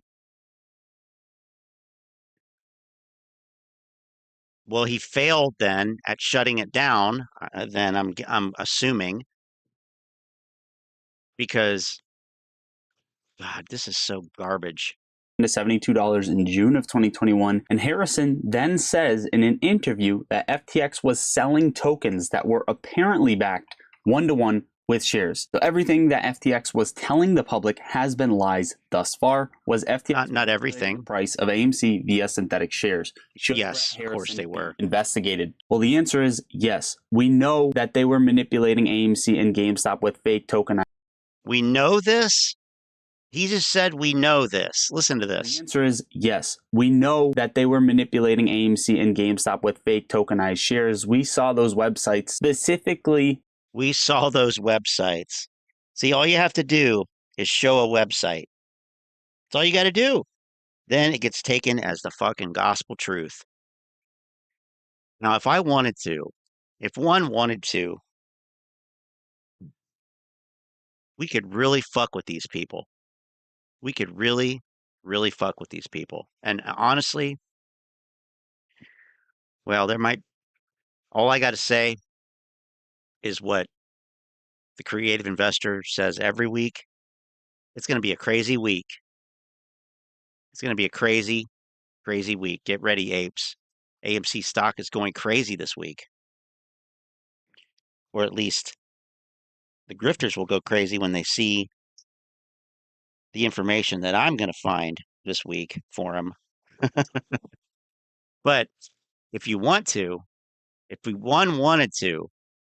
with half of the graphic design skills that these clowns have to make their thumbnail images, oh, you can make a site say whatever you want. Oh, we saw those sites. You saw the sites. Good. With a maximum supply of greater than the float of any given security. So the problem lies, Webull or Mumu or E-Trade, Fidelity, TD Ameritrade, whatever it may be, if they're backed 1-to-1 like Brett Harrison says, is this. The FTX is going to say, hey, listen, here are these securities backed 1-to-1 with real stock, right? These tokenized securities. And now you can unlimited short, right? You can short with an unlimited supply. See, the problem was not back in how it works. When AMC was ripping, you had a limited amount you can short. Well, now, once this was created, selling tokens that didn't exist but were backed 1-to-1. God damn, what a fucking elaborate shares. Sure, you can short dumbass theory risk is there, right? This kid has come up with. Wow. Continue lending out shares greater than the float of any given company. In this case, AMC, 8 quadrillion tokenized shares. Now, just dive a little bit deeper before we show you the video with Brett Harrison. Specifically, Brett Harrison was head of semi-systematic technology at Citadel Securities, where he managed options, ETF, ADR, and OTC technology groups, which is huge. The fact that he got specifically pushed to FTX to work for FTX. He got pushed to FTX? How do you know that? You don't know that he got pushed to FTX. Trading company that develops and implements quantitative trade. Quantitative. Oh boy. Quantitative. Quantitative. If you can't say the fucking terminology, you don't belong on a platform talking about it. This is fucking brain dead. You ever want to know what brain dead looks like? It sounds like it's this. Quantitative. Give me a fucking break. Jesus Christ. In exchange traded financial products such as equities and other securities. He was the head of trading systems technology at Jane Street, where he led the firm's... Oh God. Jane Street. Guess who worked at Jane Street? Sam Bankman-Fried. Caroline Ellison. Oh, so maybe he didn't get pushed. Oh, Jesus. Trading system development, studied at Harvard, earning a BS and MS in computer science. It was through Harvard that Harrison would come intern at Jane Street. As an intern at Jane Street, Harrison started on the American Depository Receipts ADR desk as a trader. Here lies huge systematic risk. The amount of tokens that were issued may have affected several of thousands of different stock tickers, which will affect several brokerages, which will affect several institutions, several funds, several short sellers who went short, potentially exceeding different floats. Coming back to the point, this raises huge systematic risk. This is essentially a Ponzi scheme. Systematic risk? Of Brett Harrison explaining it. Systematic risk. Yes, it's systematic. God damn it, fucking ignorant piece of shit. Tokens. So, for every what an idiot. One token of, GME share, there's of GME token, there's, a GME share in that German broker dealer, and people can trade those back and forth. Trading that token back and forth does not change the location of that stock. It's always with the broker dealer. Now, you can actually onboard directly to that German broker dealer and do a conversion of that stock to share, in which case then that broker dealer, based on its capabilities, can handle sort of transferring that stock. Now guys, let me know, what do you think of this whole spiel? Did Citadel purposefully send this guy with an insane amount of expertise in several different sectors over to FTX to give them a way out, to give Citadel a way out of AMC, a way out of GameStop, and to push this thing to the floor? You let me know in the comments down below. Make sure to like the video on your way out because I didn't ask yet. Hit that subscribe button. And also, I posted a video earlier giving the full update of this entire week, all of the important stuff that happened within the overall market, as well as my price prediction for AMC, GameStop, the S. Your price prediction, huh? What is this? This is all proper. Look at all this crap back here. This is all propaganda. Look at this. $50. He doesn't know about stocks, but you know what? It's the weekend. It made free stocks too. I literally did not set this up. Anyway, one more thing, guys. Bro, seriously, Are you dead ass? One more thing, guys. One of my friends asked me, yo, lottery stocks, what stock is gonna make me money? Yo, lottery stock. $50. Yo. Doesn't know about stock. Yo. You know what? It's the weekend. It made me think, if I were to slap $50 into something tomorrow that wasn't a short squeeze play, what could it possibly be that I think will start to scale up? Of course, I said, you know, this amount going into any play isn't gonna make you a lot of money unless, of course, it's HKD or some crazy shit like that, but we don't have a play like that for tomorrow. If you do, drop it in the comments. While doing some quick looking where it's trading at, as well as how Bitcoin did over the weekend. The reason I did this is because Bitcoin trades over the weekend, so I figured it will give me an eye as to where these stocks are going to go. Look at Bitcoin, how it traded over the weekend, looking pretty good, going up for a retest on 35K. Plus, I think the market is going to scale up, so any ticker I really give will be a decent one. Yes, of course. Bullish, super bullish, bullish, bro. Buy, buy, buy, buy, buy. Yeah. Bad back coming in here with a comment. FTX didn't do any damage to the stock market. It butt fucked crypto. I agree with that. I don't think there's any. All of this ridiculous bullshit about the tokenized stocks. None of the tokenized, the actual tokenized stocks that were actually issued in that manner that Brett Harrison went over. None of those shares were available for trading in the United States. So there is no tokenized share trading in the United States. At least there wasn't then. I don't believe there is now either. So those shares were for international customers, for FTX, not FTX US. So that's one thing. Do you think that these clowns are going to make that distinction? Absolutely not. No, of course not. They never do.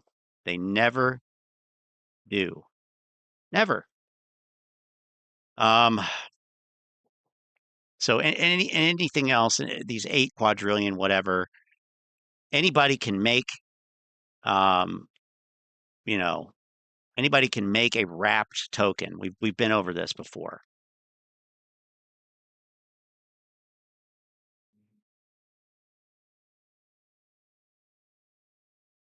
Okay. Who's this? Who is this here? Not this. Oh, GameStop, my favorite store to purchase some slightly used and highly refurbished consoles. What could possibly go wrong? Some of our previous GameStop experiences have had consoles literally coated in dust right out of the box. But it's been a while since we bought anything from GameStop, so let's give them a fair shot. Let's go on GameStop.com, buy some consoles, some gadgets and gizmos, and see if we can get that high quality GameStonk experience, or if it's time to GameStop. That was pretty good. You gotta give me, that was a pretty good one. Let's get some consoles, shall we? PlayStation 5 for $436. Oh, refurb. One of the things to consider when you're purchasing from GameStop is that, say, take the PS5 for example. I have 3 options. I can buy a new PS5, which is $500. I can buy a pre-owned, which is $436, or a refurbished, which is also $436. Now you might think, oh, I clearly want the refurbished. And normally that's the case. The problem though is that in my previous dealings with GameStop, there's almost no difference. Some of these consoles are nice and clean, some are in absolutely terrible condition. You don't know what you're getting. Oh, wait a minute, hold on a second. Pro exclusive. Score a refurbished Steam Deck for up to 20% off. I'm a pro, I want 20% off. And mind you, all the prices I'm quoting today are with the GameStop Pro discount. So Pro I think is $20 a year. As much as I might not be a huge fan of GameStop, if you're ever gonna shop on GameStop, just get the Pro, and I'm gonna quote all of these Pro pricing. Okay, a Series S for, now hold on a second, wait. What? The refurbished is $265, the new one is $250. The thing is, there's a lot of items like this that will advertise that they're available with same-day delivery, but they're not. I have not seen any of these things actually let me do it. So they're telling me I can get a Series S for $250, but that's a damn lie. Are you telling me that GameStop sell a Pelican case for your Xbox Series X? Couldn't you like fit your Xbox in a backpack or something? Like, this seems so excessive. So we've got the new 3DS XL, which is $218. Cool. I'd have to like consult my crystal ball and go back in the past, but I'm pretty sure that's more expensive than this was when it was new. You know what?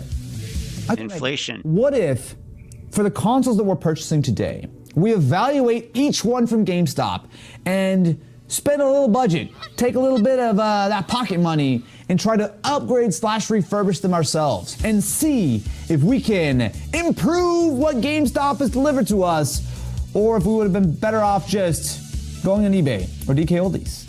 Oh boy, look at all the power to the players. I'm really excited. This is how these boxes. Oh, great. This one actually just held together with a rubber band. This one looks like. Are you serious? Sort of squashed it. First up, we have, our new Nintendo 3DS XL with an AC adapter and a 4GB micro SD card. Is that packaging? Did they package the box and the item? I don't even recognize this company anymore. Just to refresh ourselves, when the new 3DS XL came out, it cost $200, but this is now worth $220 on GameStop.com. Now, I'm actually not gonna ding GameStop for that. New 3DS XLs are just more expensive because unlike most Nintendo consoles, you can't play 3DS games on something like a Switch. Like, this is the best console you can buy to play those sweet, sweet 3DS games. Can't wait to get on the eShop and just download everything. Like, there's so many great games on there. I'm just gonna have a great time. Wait till you read a newspaper and see what date it is. Did you also get a time machine?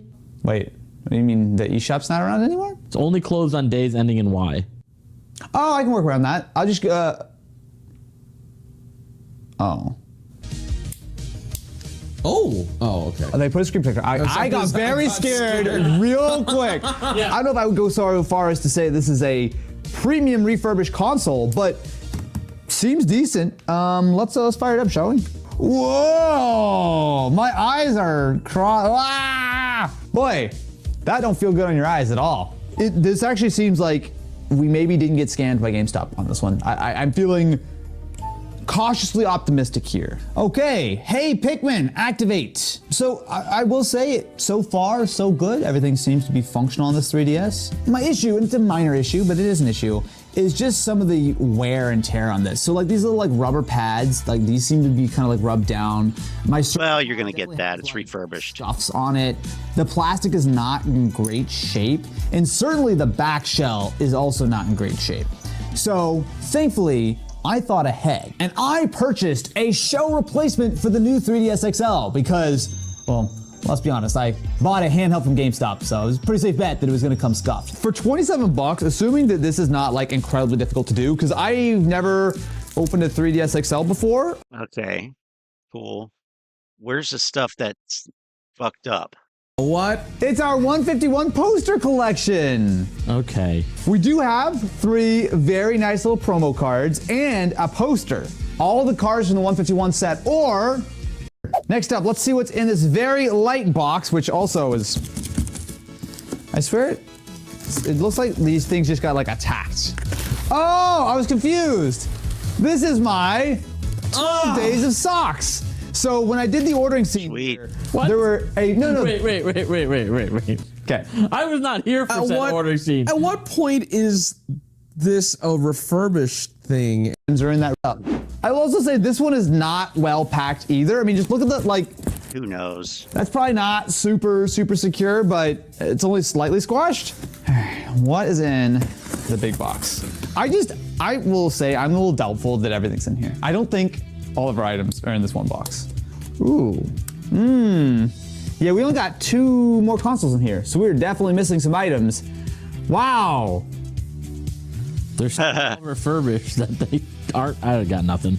I'm getting some Wish flashbacks here. All right, so let's go through what's in this box first, and we'll go from there. Is that a PlayStation 5? An expertly packed PlayStation. So the thing is with GameStop, and we found this in the past, you get a variety. So some items, so like that 3DS, I think actually came from like the main GameStop location. So those tend to be a little bit higher quality, not by a lot, but tend to be a little bit better because they've actually been like fully refurbished.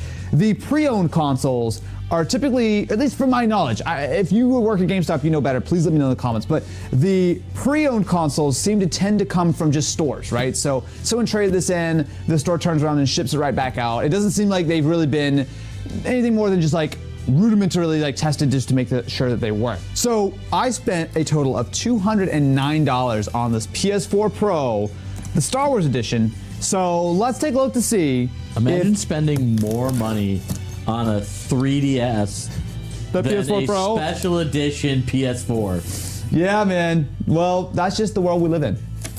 All right, let's see what we got. Well, that's what? Really? I don't know why. Nice. They just shoved it in a box. So we got an HDMI cable, power cable, a very short micro USB cable, an orange. Is this like a Nerf controller?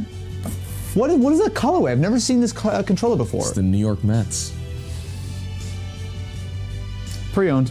Wow. Look at the beautiful console. Sweet. So we've got ourselves the Steel. And not only did the Steam Deck I'm curious about because how much money did he spend? How they're GameStop refurbishing the Steam Deck. And, well, I'm skeptical. As far as price goes, to buy yourself a refurbished 512 gig Steam Deck, which is the highest end model with the anti-glare display, buying it brand new, I think okay. Every other item got here within a week, pretty standard, but this one, even though it said it was in stock when I ordered it, was back ordered. So it was stuck as a pending order for almost 2 weeks before it shipped, and it took a few days to actually get here. All right, well, we've got padding and a PlayStation. Hopefully it's a PlayStation. They got the PlayStation. All right, all's well in the universe. Oh, and there's back. There's zero anything on here. All right, I'll be right back after I figure out what's wrong with the PS5 and spend the rest of the day. Oh, dang. And just smacks it and it starts working again. So by swapping to a 1080p display, we have now got the PS5 working. Oh, good. More reliably, it has flickered once on us, which doesn't fill me with confidence. At least gameplay seems to be fine. I don't think we're crashing or whatever. That's good. That's good. We don't want gameplay to be impacted. All right. Well, the finance chat link is in the description for anybody who wants to join. Northstar just joined, so look forward to chatting with him. Next time we'll do a live call on here. And people can jump in. Let's see, before we wind down here, let me pop over to the futures and see what's happening, if anything. Let's see, what time is it? It's 8 o'clock. That's what we're looking at.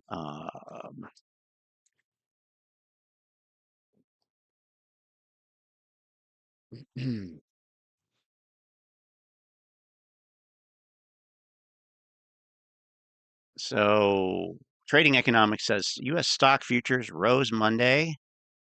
They're speaking about tonight's opening in a likely technical rebound while investors look ahead to a busy week filled with the Federal Reserve's U.S. policy decision, monthly jobs report, and Apple's earning report. Apple earnings. Stronger than expected data from last week.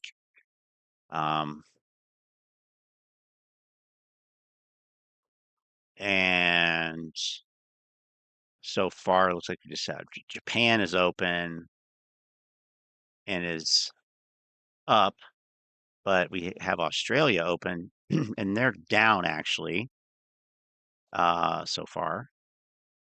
So I'm looking at here. They're down kind of substantially.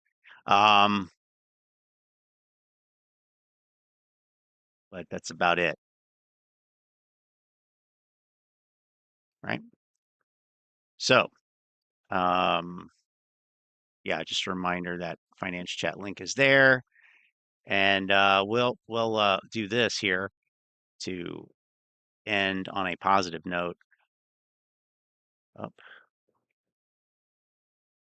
As always, with one of our big sponsors for the channel. Let me show you how to drive a sport car like this. Well, before you got to start to drive a sport car like this, you got to have guts, my friend. You got to have a guts to learn how to make millions. Well, to learn how to make millions, you got to have self-made millionaire quality. One of the self-made millionaire quality is they don't make excuses. Some people say they don't have time to come to my seminar. That's the poorest excuse, isn't it? How can you afford not to have time to come learn the secret of a self-made millionaire? How you make these millions? You can make your own millions. Can you imagine that? You know what happens when you work to change the real story is a lot of people don't have the guts to learn how to get rich, my friend. You know, if you don't understand the situation, it's better sometimes not to speak and just be proven a complete imbecile in the matter. Okay, so. Man, fuck you. I think you a bitch. You understand what I'm saying? All right, that's all I got tonight. Is that what you're saying? That's what I'm saying. Or are you saying what are you saying? Huh? First, all right. You're crazy, then they fight you. Thank you all. I don't really think that's the case. And we will see you sometime soon. Take care. See you in Telegram. Good night.